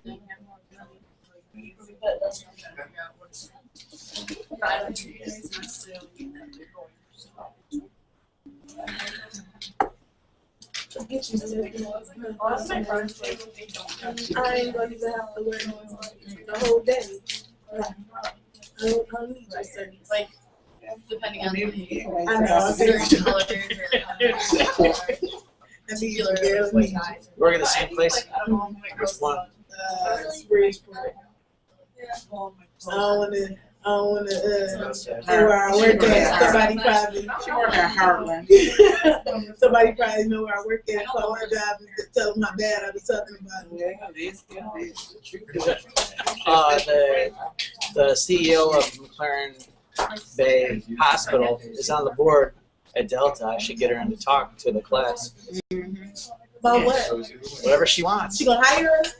No. You should ask her that. Yeah, you know what? Tell her to come on and go. They were talking about I had You know the what? I need a job. I had the HR director of No. What you say about that? She gonna walk out the class. She gonna walk out the class. You know what McLaren just did though? You can't smoke. I don't smoke anyway. I mean cigarettes even. I don't smoke cigarettes. So that's fine for you, but do you think that's fair to everybody? Don't care. I don't Yeah, can you believe that? I heard that's ridiculous. See now, the big hospital down in Grand Rapids, Yeah. they did this like 7 years ago. My job like Well, they do because they're even it's all like seriously, like a lot of things. Like, I think that's the problem too. I think that may be another problem. Like people like me, because some things like. I don't care. Right. Because it's gonna be like you think about it like maybe some jacked up either way. It's probably like do whatever you want to do. That's how I did it. If people want to smoke, don't smoke. And I don't want y'all to smoke. You ain't gonna smoke on our property. Go sit in your car and think up the car. If you a smoker. I'll smoke y'all car out. We're gonna get a whole bunch of Go blunts sit in and your roll car. on my house. You're not gonna smoke on my We're gonna get a premises. whole bunch of blunts rolling up and blow your house up. It is what it is. All right, let's get going. I'll just inform you all of what some of the things we were talking about over here, so you all know. And remember, we're being recorded, but I did not invite her to watch, so maybe she's not watching. But I believe Alice Gerard is the CEO of McLaren Bay Hospital. She's on the board of Delta College. And so we could invite her to come talk to the class. Do you think that she would come? She should. Do you think she would? You said, do we think that she'll come? If she got the I time, think she probably would. we're all nursing students, so she really should. maybe she wanted to influence the positive Gave her influence. enough time. Right. and maybe had the subject on something that was pertaining to her field or something. Yeah. She must walk You think that we could ask her about the smoking ban because what McLaren just did as She don't want to talk about that though. Can we talk about jobs? And if they hire? So for those of you who don't know, what McLaren just did is they are not going to allow anybody that smokes cigarettes to work for their company. Oh, you said work. Yeah, nobody can work for their company that smokes cigarettes. So do you think? But right, so they won't. Right, they won't hire any. Do you think she would come and talk to us about that? Yeah. No, they probably not. You don't even think she'd be kind of scared that you would throw sticks at her? I just think maybe it's just yeah. It depends on if you ask her. It's different. Like if we ask her, she don't know us. She has the power to not come here, right? Yeah, I mean, she don't know us. It's different. If you know her personally, like you know, like we could have you put a good word in for our class. You go holler at her, come talk to us. But so when you get enough power, you don't have to do what you don't want to do. exactly, I don't have to beg. So another thing that McLaren did recently was they shut down Brian's House Hospice. You guys know what that is? Oh yeah. And do you know who shut it down? Who? I'm asking you, yes or no? Do you No, know? I don't. I thought it was McLaren. So this great thing shut down. We don't really know who shut it down. But ain't they trying to open it back up or something? So Ain't that like a but it's closed down. So we don't know why it closed. We don't know who closed. So What was it? if That's we a were going to hospice. get somebody up here to talk about why that if it was closed down and put everybody out of jobs, who would we get to come up here and talk about it? So this is what we're talking about. Social institutions. The response was, we'll get McLaren to come talk about it. McLaren is this thing. The people that work there are this thing. You know, I used to work there, but I can't tell you why it was shut down.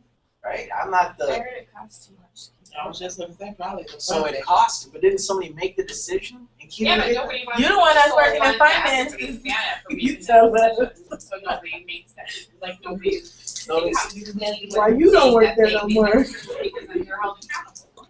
So when we think of who made that decision, we think of this empty building. I don't think of the person that actually did it. That's interesting. And with the cigarette smoking thing, who did that?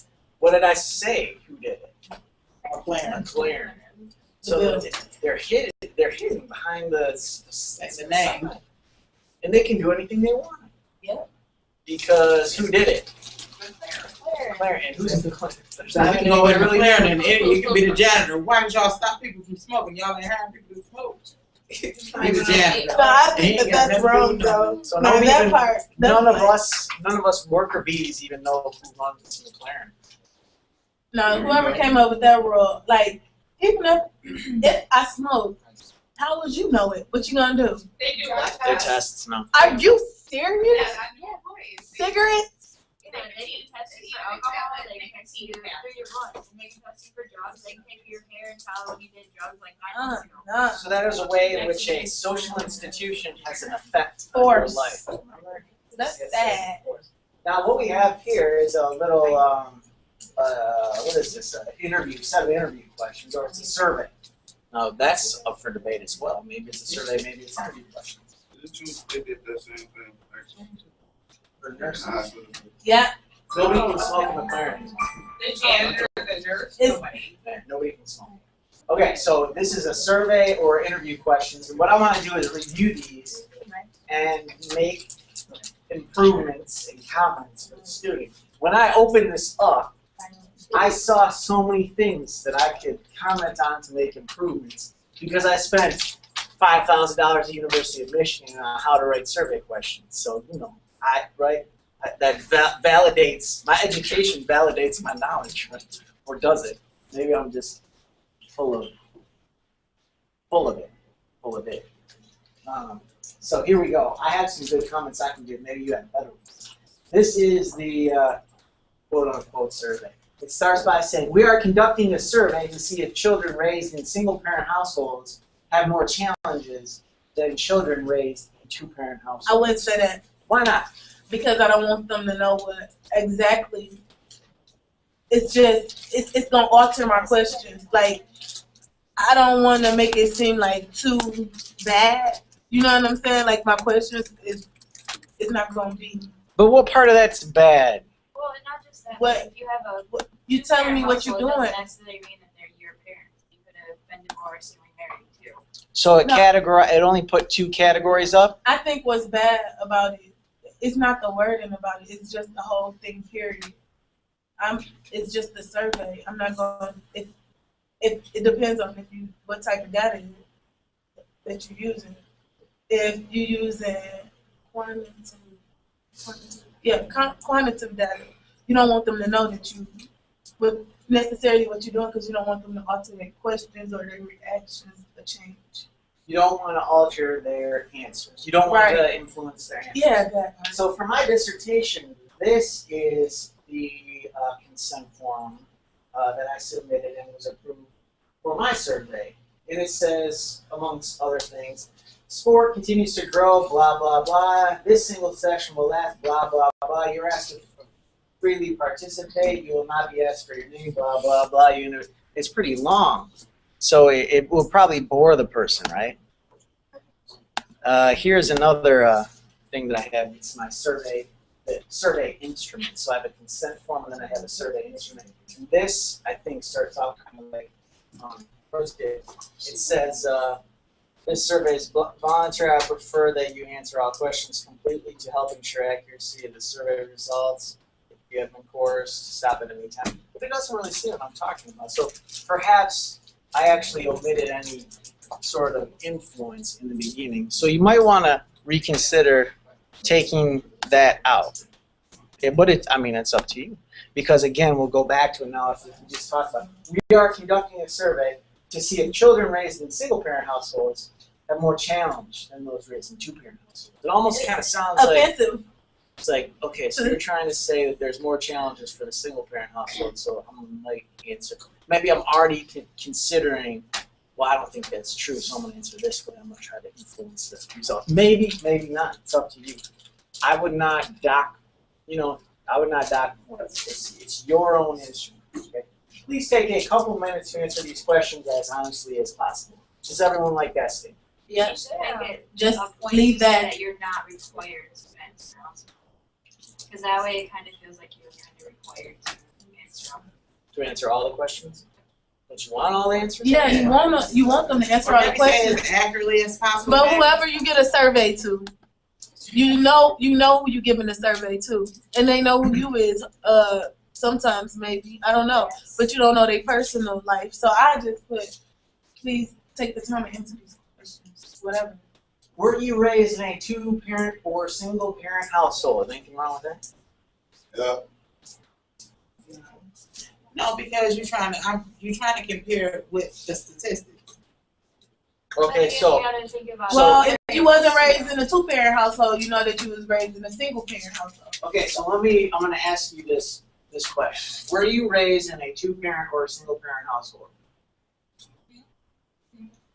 Okay, and I would say yes. So, is there anything wrong with that question now? Right. Yeah. Okay. All right. See?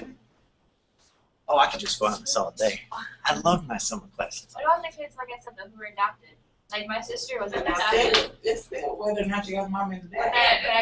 That's why I said if you wasn't raised in a two-parent But so this is, but this was household, the, it but was that single. is present out of what I just explained. Yeah. Is that she said single? I said yes. How is this question shaped? She said something else could come into play. It's the same thing. Do you think being raised by a single parent causes more challenges than a two-parent household? Any problems with that? Yeah. The whole question. Think about it. You gonna tell these problems? Yeah. Oh, not having the advice of both parents. Like you can have been raised by your mom, but for a male, you'll never know how to be a man. You'll never have And I would answer that question yes. So it might But see, you No. looking too deep into it. No. He's talking about the question. Yeah.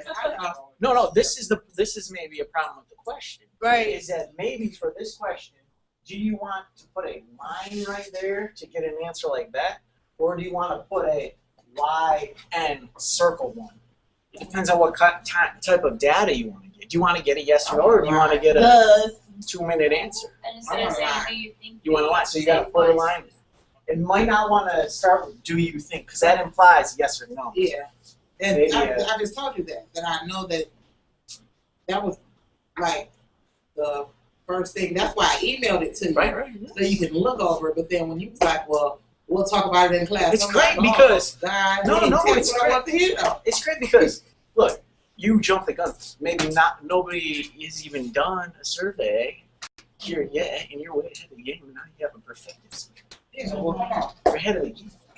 Do you think this is helping everybody else? Yeah. That's what I'm doing, not just for you.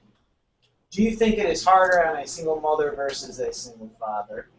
You're persuading all the questions. All persuaded. Because all of that, do you think?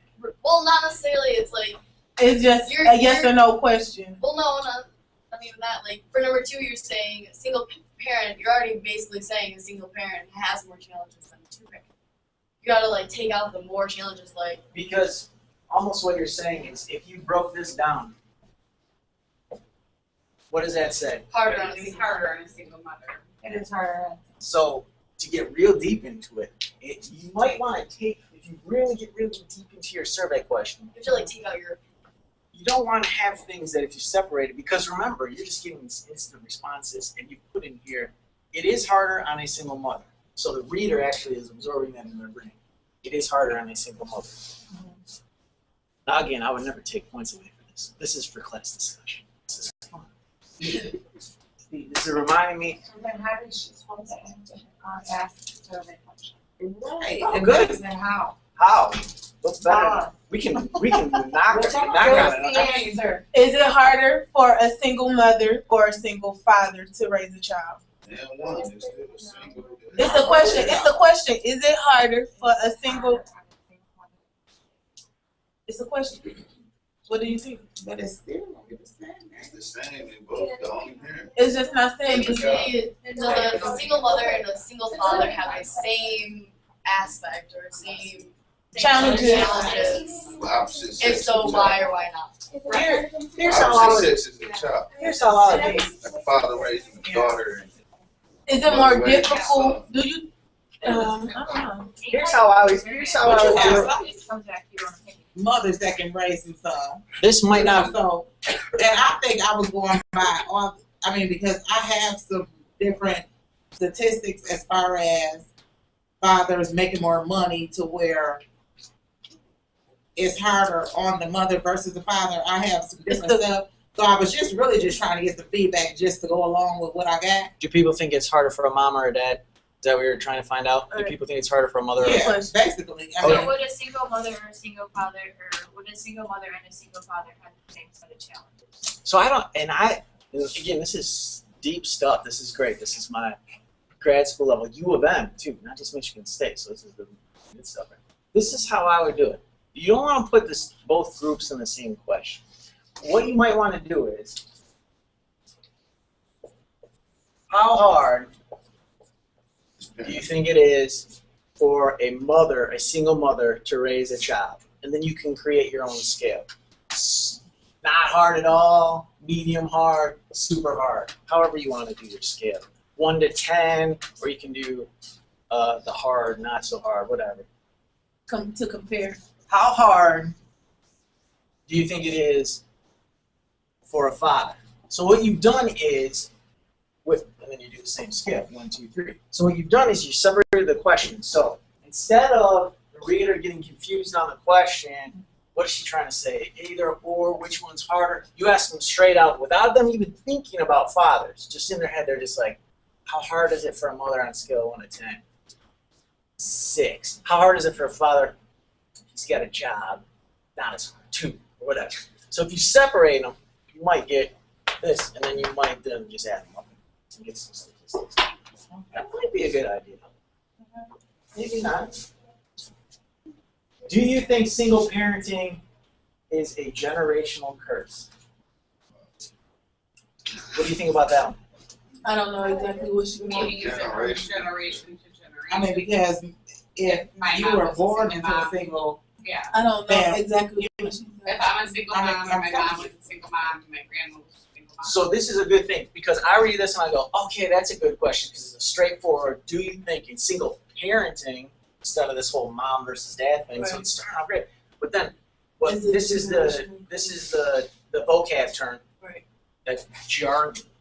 Because what is a generational curse? It's happened every generation. I don't know what you're talking about. I know what you're talking about, but you know, jargon. I don't know That's the vocab. Jargon. And this is going to happen especially, I'm glad you have this one because jargon is important because especially for you doing like healthcare stuff, if you guys are all doing your nursing healthcare studies, you do not want to use medical terminology. That's jargon. If somebody doesn't know, throw me out any medical term. Well, I got my avascular. Avascular? I don't know what vascular is. You know, pulmonary? I still don't know what pulmonary is. I always think that's heart. So don't use jargon. Okay? Okay, so then there's more. We'll skip down. What do you think the success rate is for a children raised by a single parent? Still a little jargon, because what does success mean? You know, you might want to say, do they have a higher income, yes or no? At least at the moment. Success rate, you might want to have some numbers there, high, low, medium, because when people see success rate, they might not. Do you think that girls raised by single mothers are more likely to become single mothers themselves? That's a good question. That's a good one. You got a lot of this one, number 7. Everybody loves that question. That's a good question. Maybe you should start with that one too, because if the reader gets like a real good one, that's a good I like this survey, right? Okay. And do you think children are being raised in single-parent households more than two-parent households? That's a decent one. Can we prove that at all? Children being raised. Or like she could compare them. Like, do you think children or blah blah blah? Or which one's more common? Which one's more prevalent? Kind of like it. Okay. So you want me to redo that? You can do whatever you want. Okay, that's right. Those are our comments from repeaters. You just got some peer reviews. We took a timeout, and then I had my timeout slide. 15-minute halftime. Get it? Hold on. Okay. So you are studying social phenomena. What is yours? What's your social phenomena?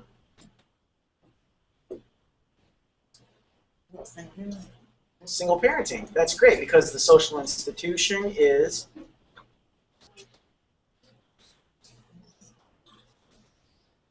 family. And the phenomenon is what? You said it. And the social institution is what? Family. Okay, got it. So you're studying a social phenomenon. What are you studying? On my paper? Yeah.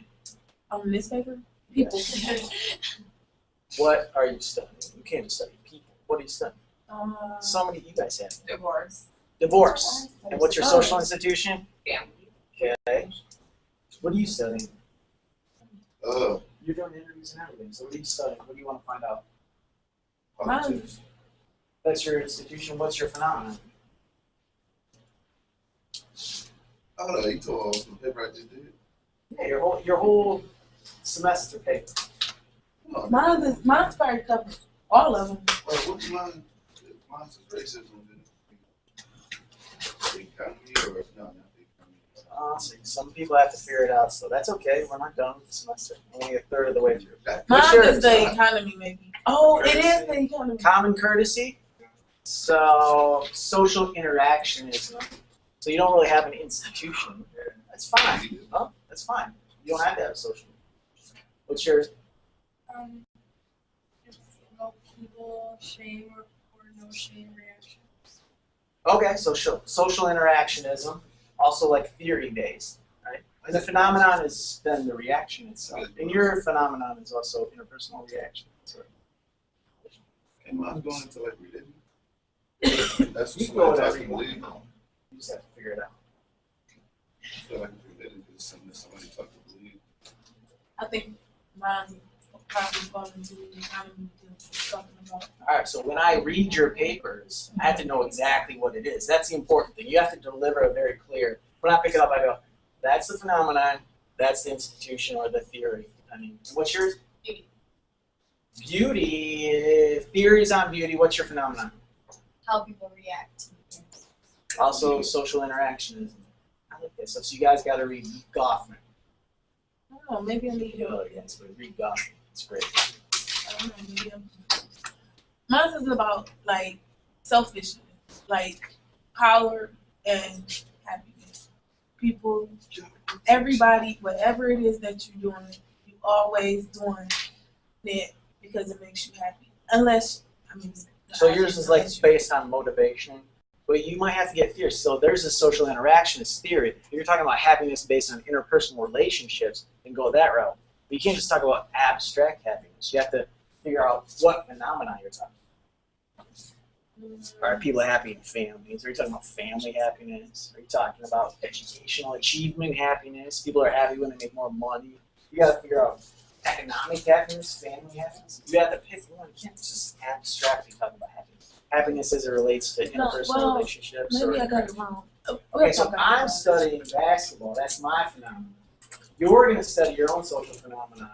Maybe theory-based, maybe institutional-based. But also how it's connected to at least one of the social institutions. Family, that's a great one. Love it. I teach family class at U of M and Michigan State. Family, that's my education, of course, I love that. I'm a teacher. Media, also love that because, sports is done. What about work? Sure. Sociology of work's a great one. Yeah, I already said, read Marx. You got to read that. It's good stuff. Religion and the economy. What you want us to explain, like how it's good and bad? What's that? You want us to explain like how good and bad? Not necessarily how it's. How's the phenomenon? See, I don't like the words good and bad. You have to tell me the outcome. If a lot of military creates a lot of killing or death, then you would say, okay, military causes more death. Also, now you want us to put, more okay. death. Smoking causes more death. We don't say smoking's good or bad. We just say statistics say smoking causes more death. So basically, you want us to like compare our perspectives or theories in a social organization, in a sense. Yes. Just keep processing. Keeping the flow. Let me see if I'm on the right page. I'm studying divorce, so that would be my phenomenon. Sure, yes. And the social institution would be family. Yes, and you know why it's a phenomenon? Here's another way you can look at a phenomenon. Divorce rate. What is a rate? The amount of divorce. How often it happens. Yeah. A rate is how often something happens.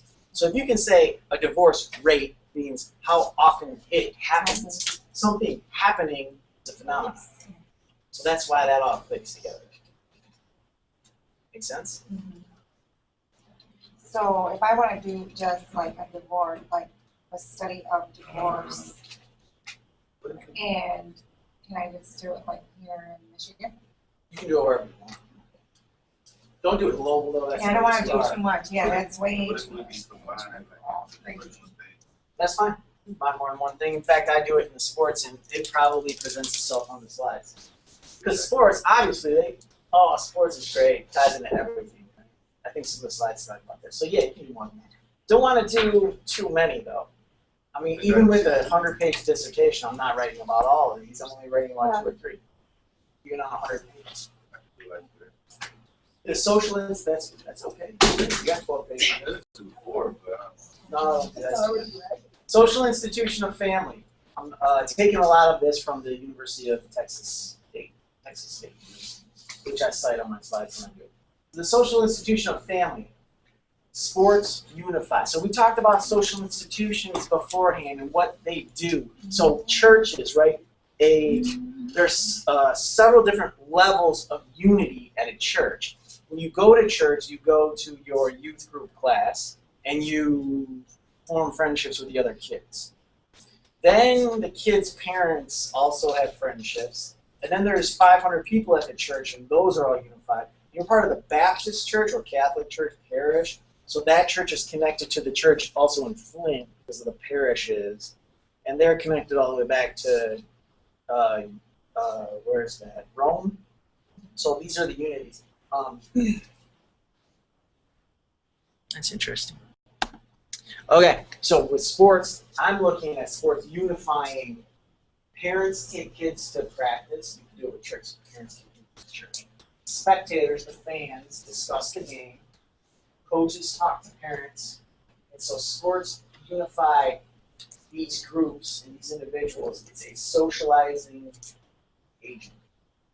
Okay? So the phenomenon of sports presents itself and unifies individuals as a socializing agent.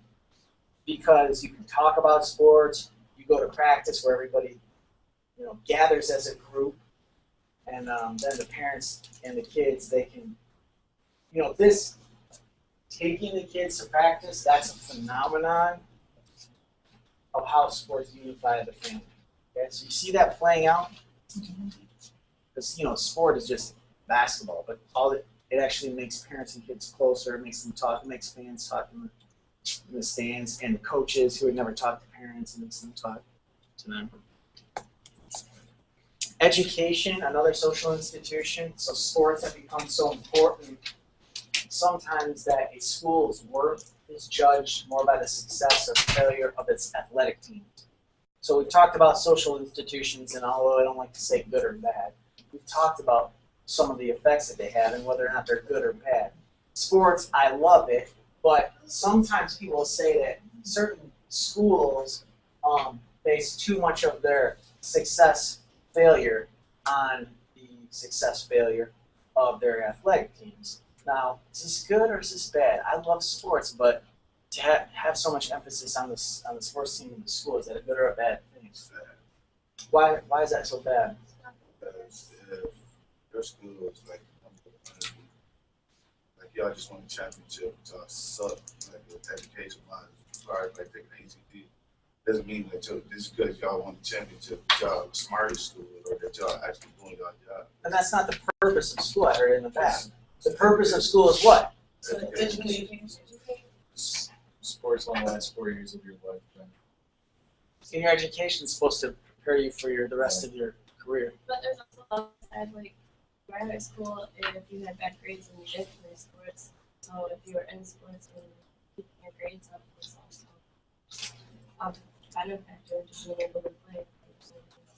Like if you have been in class or failed something, then you can sit the bench. But if you want to play, then obviously you gotta get your grades up. And the rapper Mo Ager talks about that in his rap song.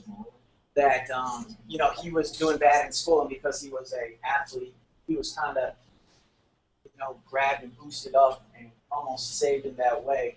If you go to Michigan State, they got all these tutors all the time, so you're not failing out at Michigan State if you play on the basketball team, right? So what are you gonna say? But the opposite, the exact opposite, like a second. You ain't really gotta have like good grades, just as long as like the football or basketball team is good. What's happening on E? They're not gonna say nothing about it. That's the one where was it Jackson coaches the basketball team? Fort Jackson. Torrey, he's at high. Sorry. Oh, he's at Buena Vista. Yeah. Okay. So did you see the power shift occur there at Buena Vista? How he canceled their game. Yeah. The players thought that they were the bee's knees. They didn't come to practice because they're like, we're the players. We are cool. We don't do all practice. We're the players. We have the power. They didn't come to practice. What happens? Cancel it. He said there's no game. So that was a power play, right? Because it's like in the NBA, the players, they say, we're going to go on strike. Like, I'm Kobe Bryant. You cannot have a game without me. I'm not going to show up. You can't play in my gym. And then, yeah. The owner goes, sorry, I'm not going to pay you, and don't come into my gym. So it's a real power struggle. That's an interesting phenomenon. More welcome to study that. It's Torrey Jackson.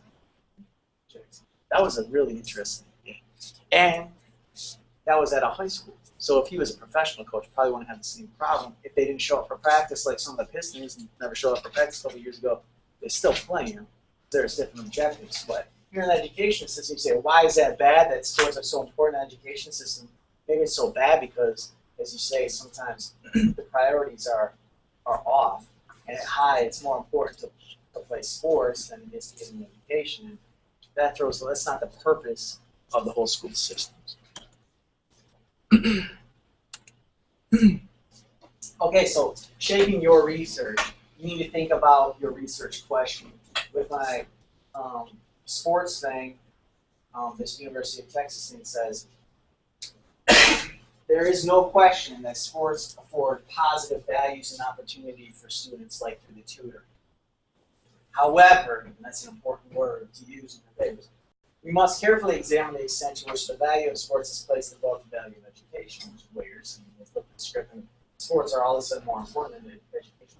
So this is important for shaping your research question. I want you to get the lesson of that. What he's done here is he said, sports can give positive things to students, but you have to look at when it becomes more important than education. Is that a good or a bad thing? So this is a very well-formed, that's great, this could be a problem. So it's important for your papers that you just don't say, what's yours about? Something beauty? Yeah. Perception? People, how they react to things. And so if you dress provocatively, you have people turn their heads, which could be a bad thing if they think you're skanky looking. But it could be a good thing if you're trying to get some type of attention. Yeah, like if your boss, oh yeah, you want a date. Or if your boss is a dude and you want him to give you more money or something, you dress it down. I don't know what you're trying to do. So you can say in that case, hey, look, it's a great thing. You dress like this, your boss is going to give you more money. But at the same time, you're going to be objectified. So that's terrible. You say, oh, this is good, but it could be bad. And then you want to be good, bad. Educational institutions, talking about social institutions, need to address why varsity sports have become a marketable product instead of an educational program. So then you would say, you know, why has the way you dress influenced the way that you're seen in society, or whatever. They say, hey, this can be this social phenomenon. Great, well, it could be bad. So I'm going to figure out what it means. Kind of put it like that. So I wanted to frame this so you could see this whole idea. It could be good this way, it could be bad this way. So what I'm going to do is I'm going to look at this, figure out how to. So you put those two together and said this is your final.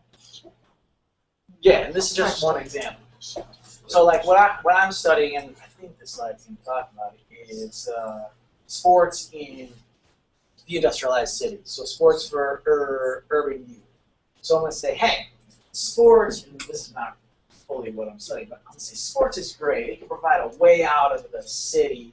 Kids jump on the sports. It provides them a career path they can get off and do great things. But if they don't sign a contract, all of a sudden it's this big letdown, and they don't have a job, and they don't have an education, and all of a sudden they start selling drugs and blah, blah, blah.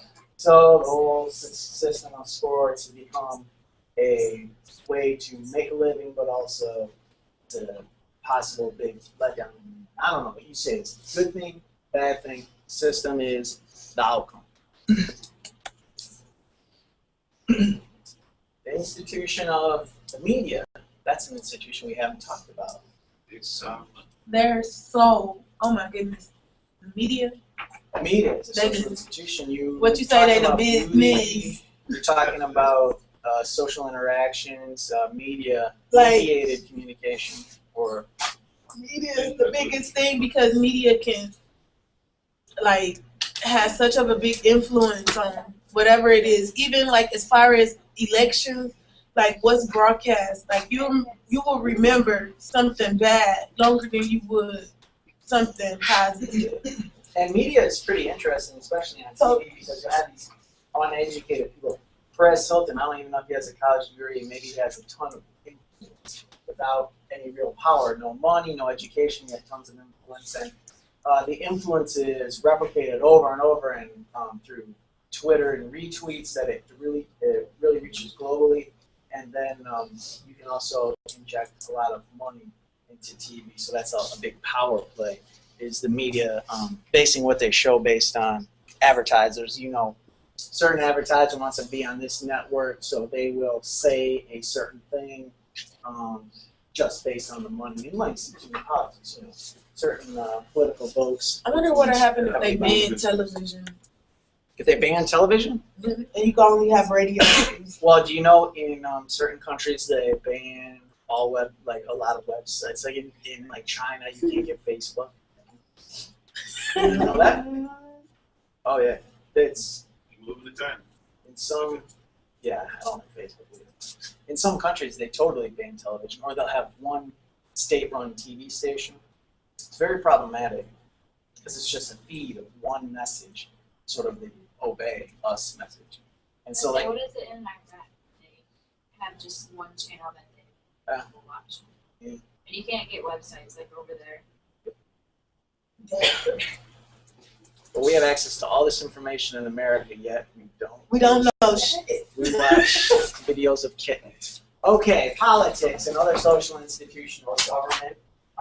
So various theories propose how sports and politics use each other. So this is an interweaving social institution thing. We have structural functionalism, and we have conflict theory. So thinking about what theory you're going to use, remember your text. The Henslin text explains theories. I'm going to go into a couple. Structural functionalism and conflict theory are the first two that popped out. We've gone over a couple theories already in this class. Politics and sports, how are they intertwined? How is the institution of politics and government playing out and presenting itself as the social phenomenon of sport? Structural functionalism says that sports are inspiration and also a systems approach to studying society. So structural functionalism, sports are inspiring and a system. What does that mean? Good, like it's like happy, hope. No, this is exactly right, because a system needs all of its parts to work, right? So structural functionalism says that you're going to need the athletes and the owners. If you didn't have the owners, it won't work, would it? You're going to need the fans, right? You're going to need all these pieces of the system to go together, or else the whole system, the whole structure is not going to function. Okay. Fans, they owners keep everything else in keep the bills paid.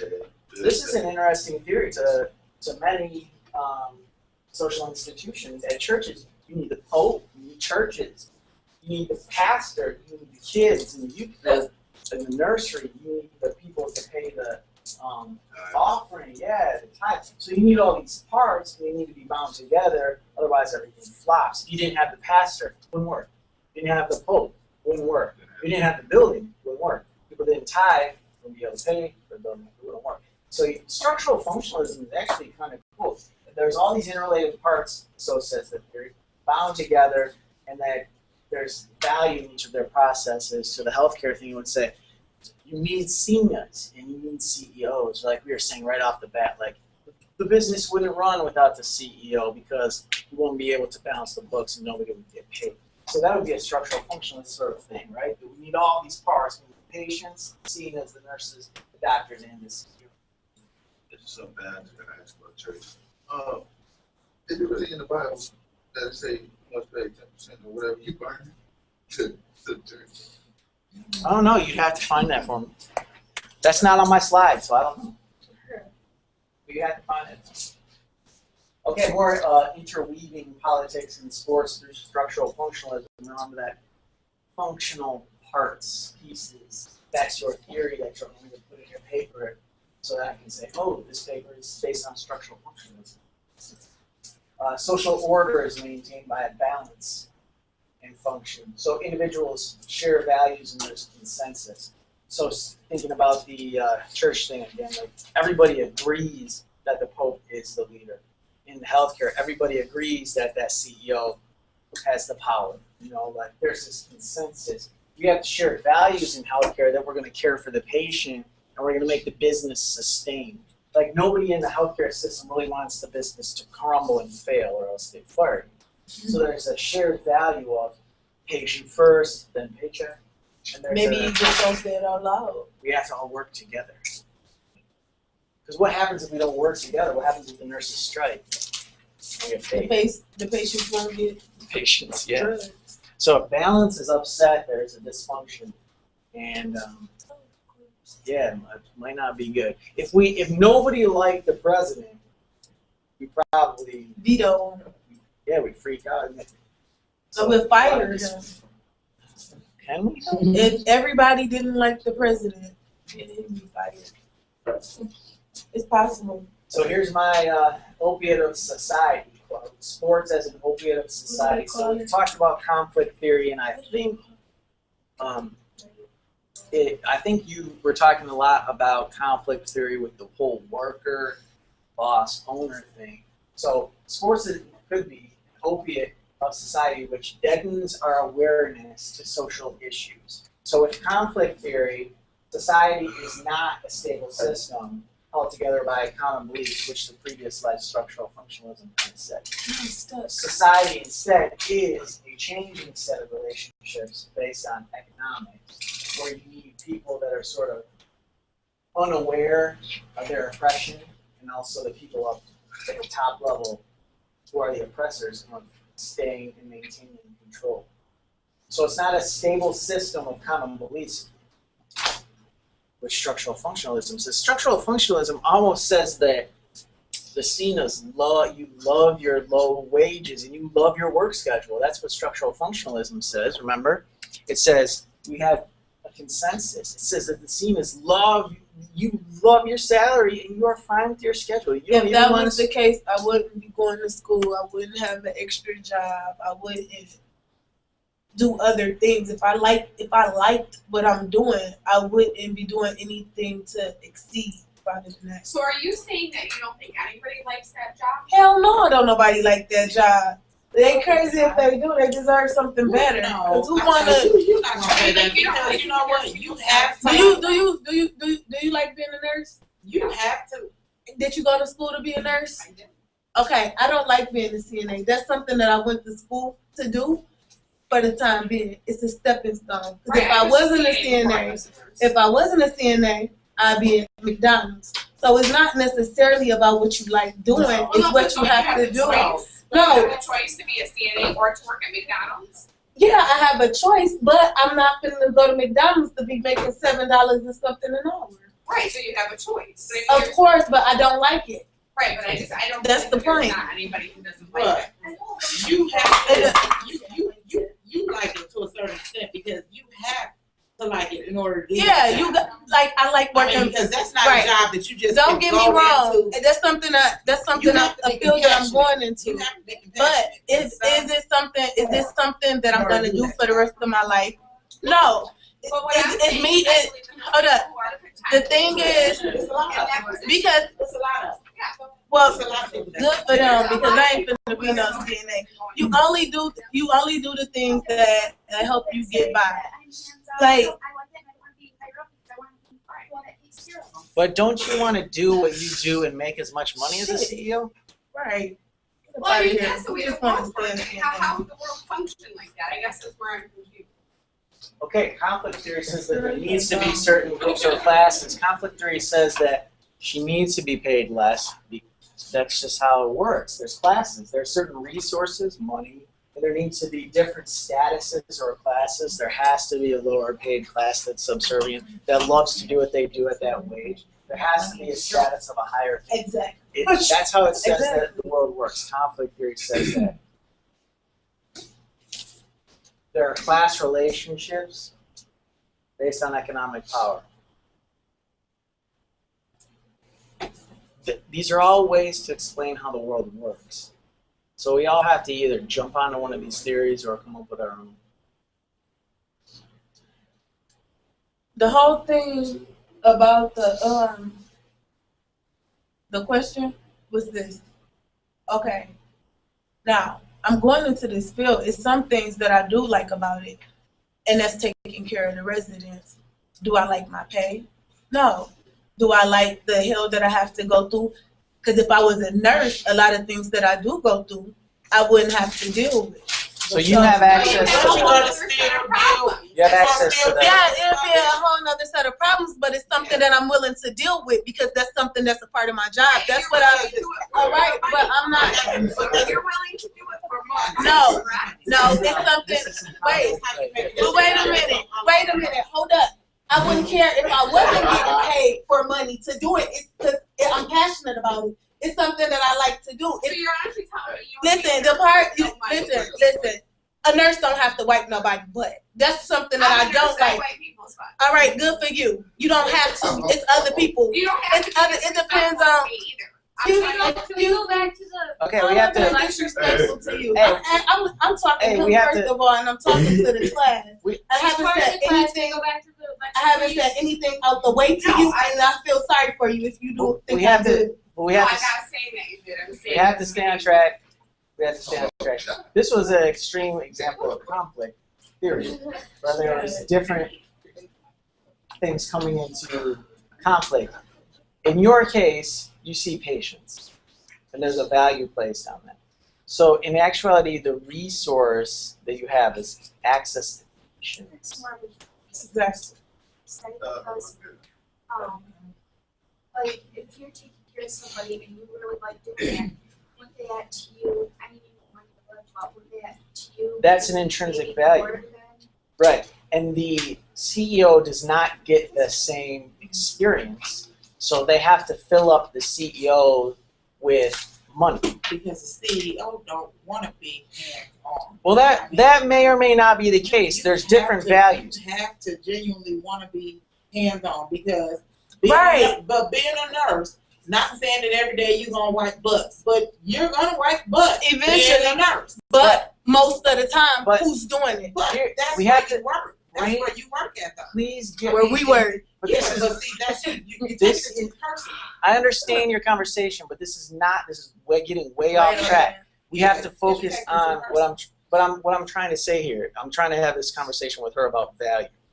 Okay, why do we pay? I'm trying to explain why we pay CEOs so much. What do? They run it. They run the business. And so, well, how are they compensated for their actions? High dollar. Because they don't get any other type of satisfaction. Right. So you're getting some type of motivation and satisfaction and value out of the work that you do. And that's your pay. It's not monetized. So a CEO, because his life is based on monetary exchange, it's an economic exchange, his compensation is based on dollars, not interpersonal relationships. So is that an okay system to go off of? Because that's why he gets money, because his job is involved in exchanging money, and you get personal satisfaction and not very much money because your job is based on personal interaction. Is that an okay system? Oh, so that's, yes, that's exactly right, because that's the conflict, and that's what we're talking. That's exactly right, because if your value is that you want a lot of money, and you're in the system where you're oppressed, and you're like, yeah, I want money, but I want to do this, you can't. It's conflict. You can't do that, right?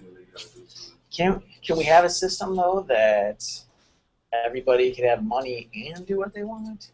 Or is that impossible? Yeah, it kind of is. Yeah. Like one set amount. Mm-hmm. Does it work? Obviously not. Ooh, I don't know. Where'd you get that idea? Because was it Russia's practice? He was still conscious of it, and they still are functioning. I don't know. That's competition. Somebody got to be top dog. Capitalist system is definitely based on conflict. But we have separate classes. We have different access to resources. So capitalism definitely can be explained through conflict theory. Why not say that socialism really involves conflict theories? I don't know if it can or if it can't. I'm not sure. Conflict theory, some elements of it: power, social action, political involvement. Where does the power come from? We've talked about valuations. In our capitalist system, we put more power into money. The ability to have a one-to-one conversation, as you were saying, you could relate to your clients better than CEO could. We don't put much value on that economically, so we don't put a dollar tag on that. What we put a dollar tag on is the same things that get power in our capitalist society. So when we say that socialism can't work, it's because we're looking at it through the lens, the worldview of a capitalist. Because we see socialism and we go, that can't work. Why? Because I've been taught to attach dollar values, and how would I buy gas if I didn't have money? Like, we can't comprehend it, so we automatically think it doesn't work. Well, we're basing our logic off some type of conflict here. So we just have to think about it. What is fair? What is equal? Is the so-called opportunity to do whatever we want fair and equal, or is actual, real ability to get where we want fair and equal? Something to think about. Like, okay, like at my job, the administrator, he got the business end or whatever. So, like, when we have meetings, we explain to him, like, the problems of the residents or blase suite. So, he told us, like, basically, it's a bit, well, he didn't say basically. He said it's a business. So, whatever it is, like, basically just deal with it or quit. So, there's going to be a lot of more, a lot of everything you say is based on conflict there. So, I hope it comes out in your paper. It's this upper and lower classes sort of deal with it. Critical theory is very close to that. It's based on power origins. It's hard for me, because I don't study these theories, to really distinguish and differentiate between the two. I mean, you're talking about upper and lower class. You're talking about the worker and the owner, and the same power system can be within critical theory. I studied as a critical theorist, so I understand that a little bit, but now sociology gets so much of this conflict theory, and you hear it a lot as well in class. But symbolic interactionism, also a very fun theory to study. It's that behavior involves choice, but then if you go and say, hey, we don't have any choice, but you have a choice in the way you dress, or do you? We can't, I told you this, right? We can't come in naked. I almost wore a jersey this time. I did. My behavior involved choice. Got a jersey. Structural functionism, remember, balance and order, which we have on occasion in this class. Sometimes we stray off into conflict. So which will you choose? Again, I just restate kind of drill them in your head. So structural functionalism, balance and order, symbolic interactionism, behavior, choices was addressed. Conflict theory, upper and lower class, CEO and worker. Critical theory, where does our power originate from? Maybe it's totally based on a monetary system. Through which one of our social institutions, government, religion, economy, family, education, and media, you choose yours and your phenomenon. What did I pick? I picked a lot of symbolic interactionism, behavior involving choice, because I'm studying young people's choices to go a route of professional sports as their set of goals. And when did they make that choice in their youth when they were excelling at sports, or because a family member planted that into them, or because of the necessity to try to get a job and they can't get good grades, so and the factories all shut down, so what am I going to do? Maybe they gravitate towards sports as a career option through that means. So the behavior of playing a lot of basketball in the urban areas is a choice, and it got to be symbolized somehow. I've chosen occupational sociology of work, family, and education as my three main social institutions. My don't write this down, but my basic abstract explains my research is I'm going to look at several factors, how it influences. So pick out these key words: influence, individual athletes. Migrate, international, what's the phenomenon there? Migration.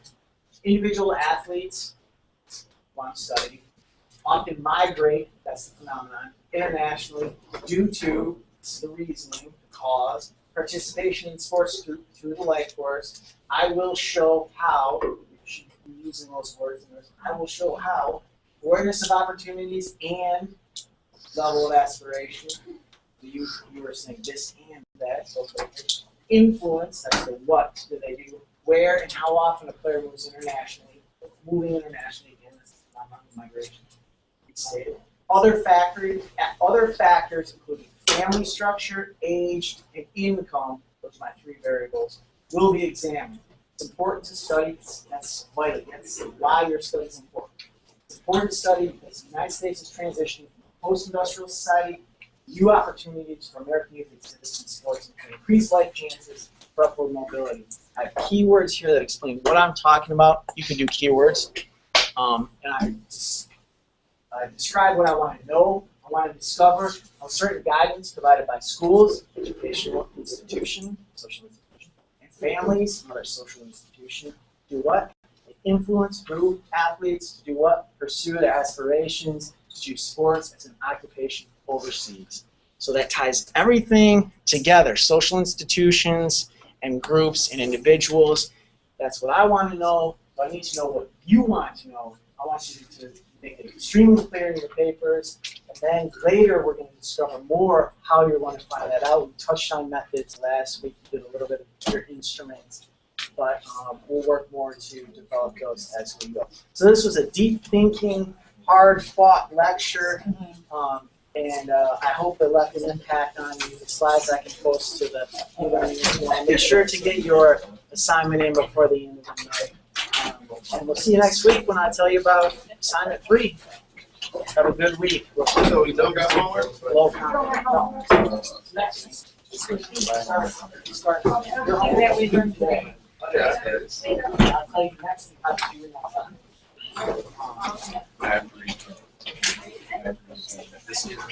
I didn't. Oh, you you didn't look at me at all. I speak loud and whatever I say. I'm very passionate about it. So you may have thought that I came off in a disrespectful tone, but it wasn't nothing. That's why I said I feel sorry for you. If you did think that I said something about the way that I did, earlier about how at work people just your normal character as this way. Right. Is what I did. Yeah, I got a loud voice. Right. So I just I do think, I feel like I was DNA first, and I'm like, okay, now I'm going for my RN. Right. You know, so I mean, like, I get that. But I like people like my mom. My mom was DNA, and she had the luxury that my dad had a good job, but she liked what she did.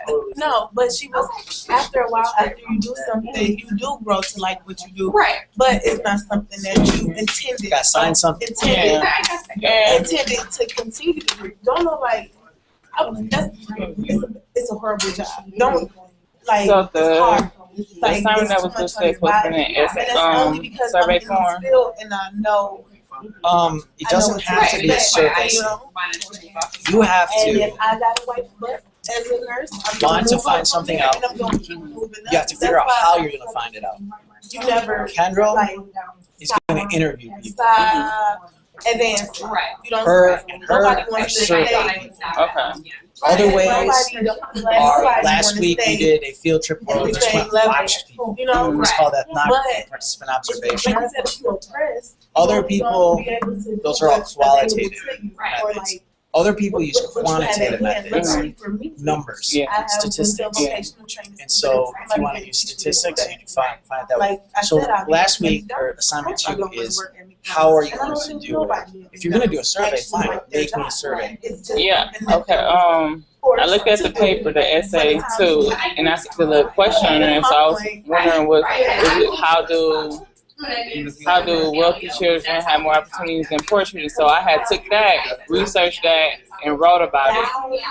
Okay, but I didn't know I had to go into what we're going to be talking about at the end of our midterm. So I got to deal with something we were talking about for our midterm, correct? We're going to do article reviews for the midterm. Yeah, and what we doing, the assignment that was due for today, it's supposed to be for that. More the assignment due today is more about how you're going to find it out. How we're going to find it out. You're going to go ask somebody, you're going to survey, you're going to interview, you're just going to go to school and watch people. So we got to interview different people, one person, or whatever you want to do. Wherever I want to do. Okay. All right. Well, I'll have to redo it.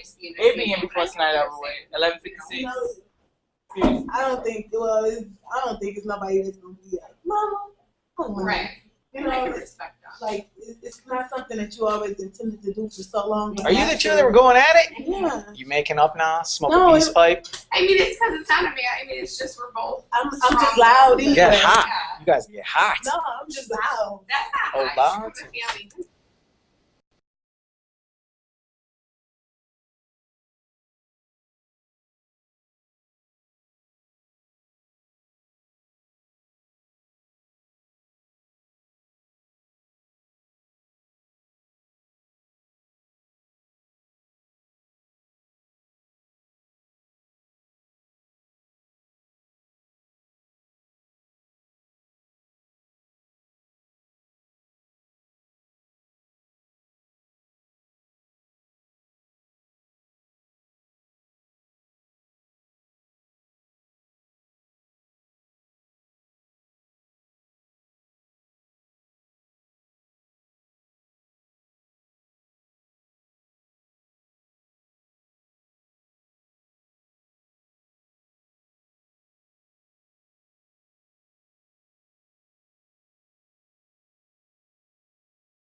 And the freestyle rap finna get jumped off. All right. I think we're good to go, right? All right. Let's see. We got a lot to do today, a lot to cover. At this point in the semester, we should have 2 assignments in, and we are 5th week of class. Are we? Yeah, it's the 5th week, and we really only have, what, 15 weeks, and so that's a third. Imagine that. Wow. How about that? So you should know a third of everything you need to know right now. Did you mark the person here last week? No, but I'll pass around this thing and go ahead and make sure you write the date at the top. Though there's a date that's missed, but that was the first assignment, and so I just consider if you turn in the assignment, you know, good. And I think we had a lot of people turn in the assignment a little bit late, but I'm sorry. Go ahead. I could put an X by last week. You can do whatever you want. Oh, okay. Sure. I think we're all on board now, although I'm worried about a couple of missing chairs today. We got 1, 2, 3, 4, 5, 6, 7 empty. Yeah, ain't good. But maybe they're all live streaming, right? We had 2 live streamers last week, I think. And Parks, what's your first name? Augustine. Augustine even made comments on the streaming thing, so that was pretty cool because it even timestamps when she made comments about the actual content, so I knew that she was engaged. That was pretty cool. Okay, without further ado, though, I'm going to get to the slides for this week because there are a lot of them. And last week was a field trip, and this week is more of a thinking week. And then next week I'll tell you how to do your third assignment and we'll move forward. Did everyone get your assignment uploaded except for the 2 people that I talked to already? Good on that? Because the important thing about this class and your success is coming to class and turning stuff in so far. And then later on, midterm and final, that's when you show me what you know. But at the beginning, really, you just come to class, you do the work, you show up, you turn stuff in. And we're good on that.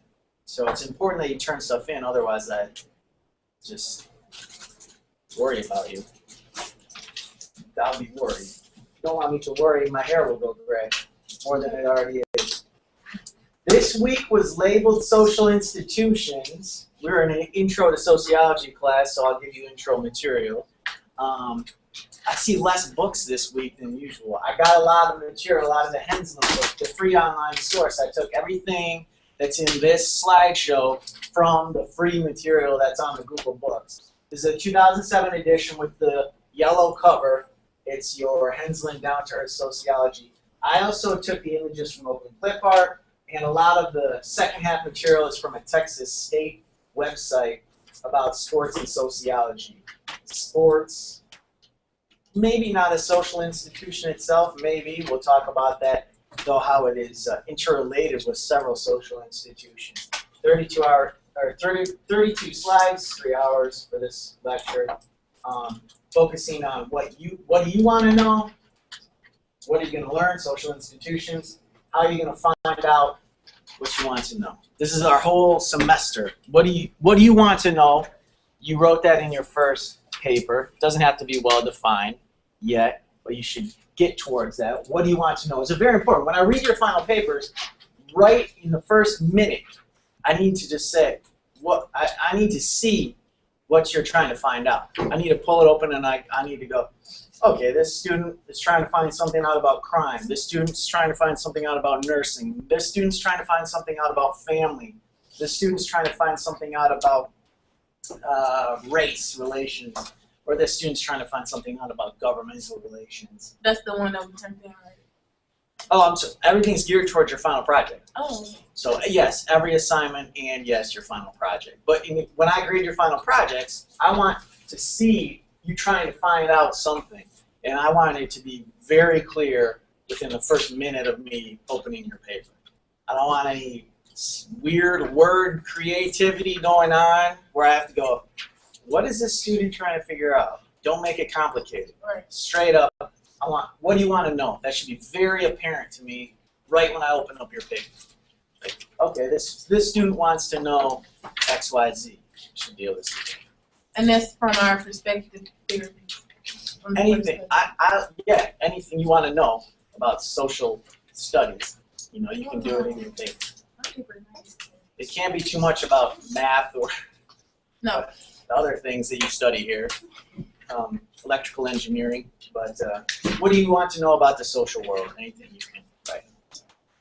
And then later on, we'll discover how you're going to find that out. Well, we touched on it a little bit last week, how you'll find out through maybe a survey, maybe an interview set, maybe ethnography, participant observation. How you find stuff out is through your method, but we're still working on what you want to find out.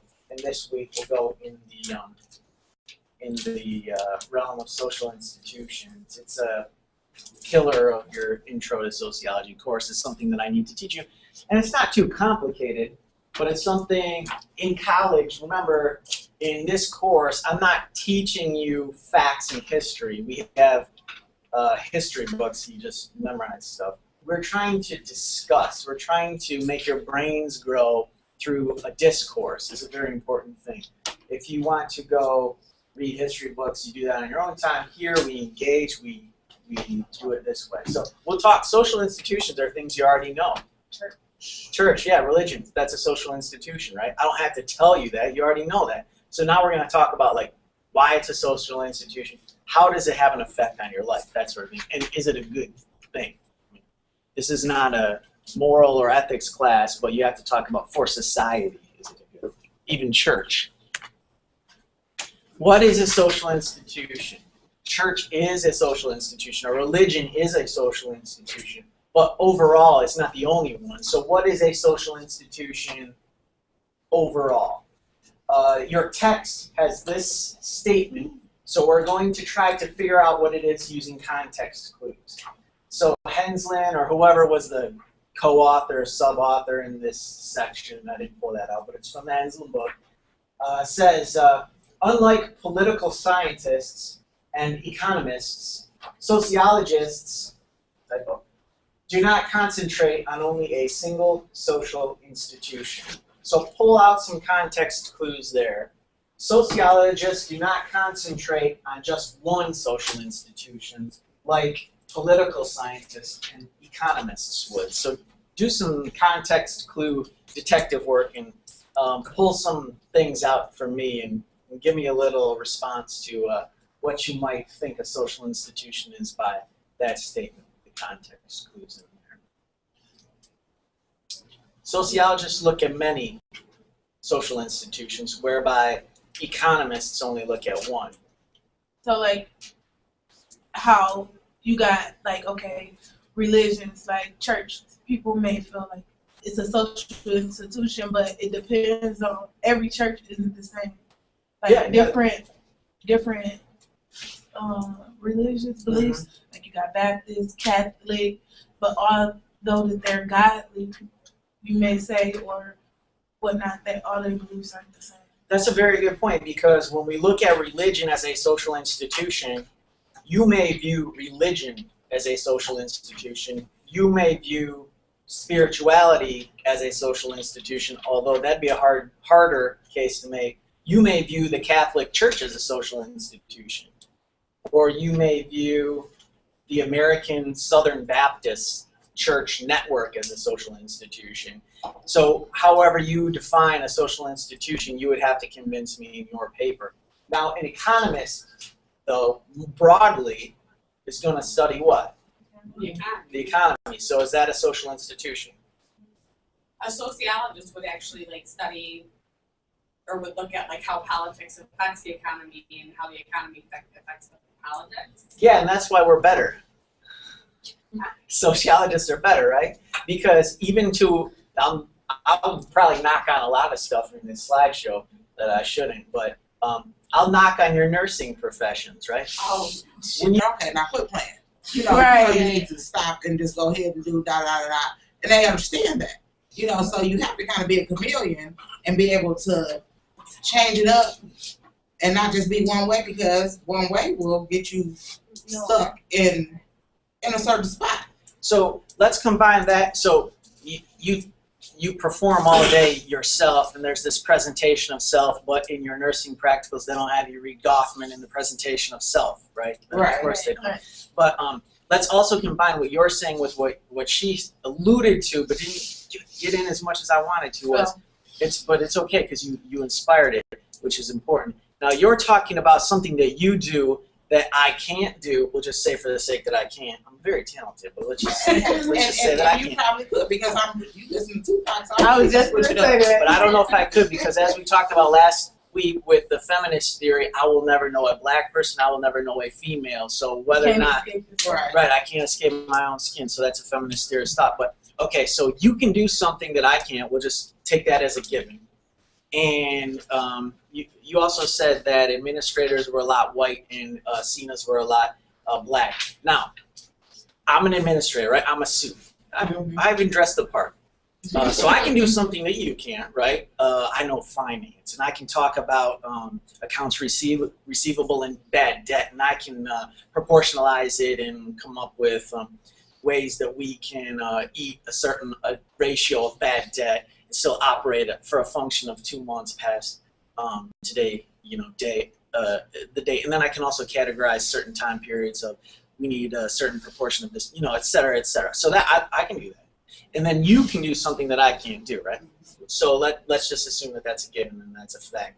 Now, let's talk about the system of values that is placed on that. As the chief financial officer, how much do I get paid? How much do I get paid? You get paid. I get paid. Pretty good. Right. Yeah, I get paid. Good. How much? But you have a special skill that I can't do. And how much do they pay the CNAs comparatively? Peanuts. Well, Peanuts. Well, compared to you. Compared. Yes. So you have one skill that's paid this and one skill that's paid this. I work harder than you do. And then who really cares about you knowing about all the books and all of that? I mean, when it comes down to the care, I can care less about. Yeah, but you wouldn't have a job if there wasn't somebody there to care about the finances. I mean, yeah, That's true. true. You know what I mean? Like, Somebody got to build that business. They have you all brainwashed. If you think that, you really think that? Do I really think that? But no, that's true. But at the same time, you wouldn't have a job if these people wasn't coming in. Sure. That's what I'm saying. It's not. So it's not all about the finances. I mean, because the money is gonna come in. There's always going to be sick people, right? But you have to make sure that your people is taken care of too. Versus, I mean, what's more important? The thing is, it don't matter where it comes from. Somebody got to pay for it. Or you just focus on the money. No, I don't think either. I think you have to have a balance. I don't think either one. I mean, like, I'm a nurse now. I mean, I'm very proud of what I do, and I do a good job at it. But I'm glad that there's somebody above me that manages the business so that I have a place to work. Should that person make 10 times as much as you? No, I don't know. No, they should. I should. You don't maybe know? Not 10 times. I mean, more than I make, but where you work? It's like this with me. It's like this. Love you at your job, huh? No matter. Love you at your job. No matter where you go or what you do, it's always going to be a disadvantage. A little bit of money and work the hell out of you, and we still gonna get this money because you ain't gonna complain. Well, I'm so glad that you're there, Bob, to make sure that everything is fine. But Bob all the time on vacation. I mean, maybe like my boss is great. Like, I mean, our whole, like everybody at our job, all the way from the top level, all the way down to the whatever the lowest level. You do nursing. What do they teach you in nursing school? How to be a nurse. They don't teach you too much about how your profession is going to affect society, right? I mean, how many ethics courses do you take? One.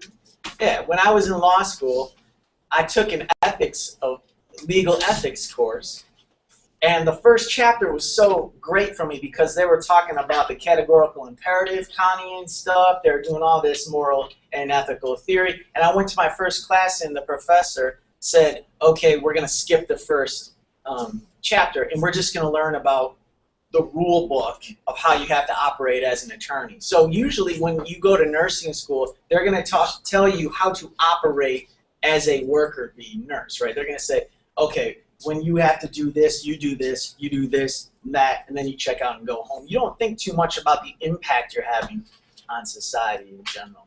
Too much.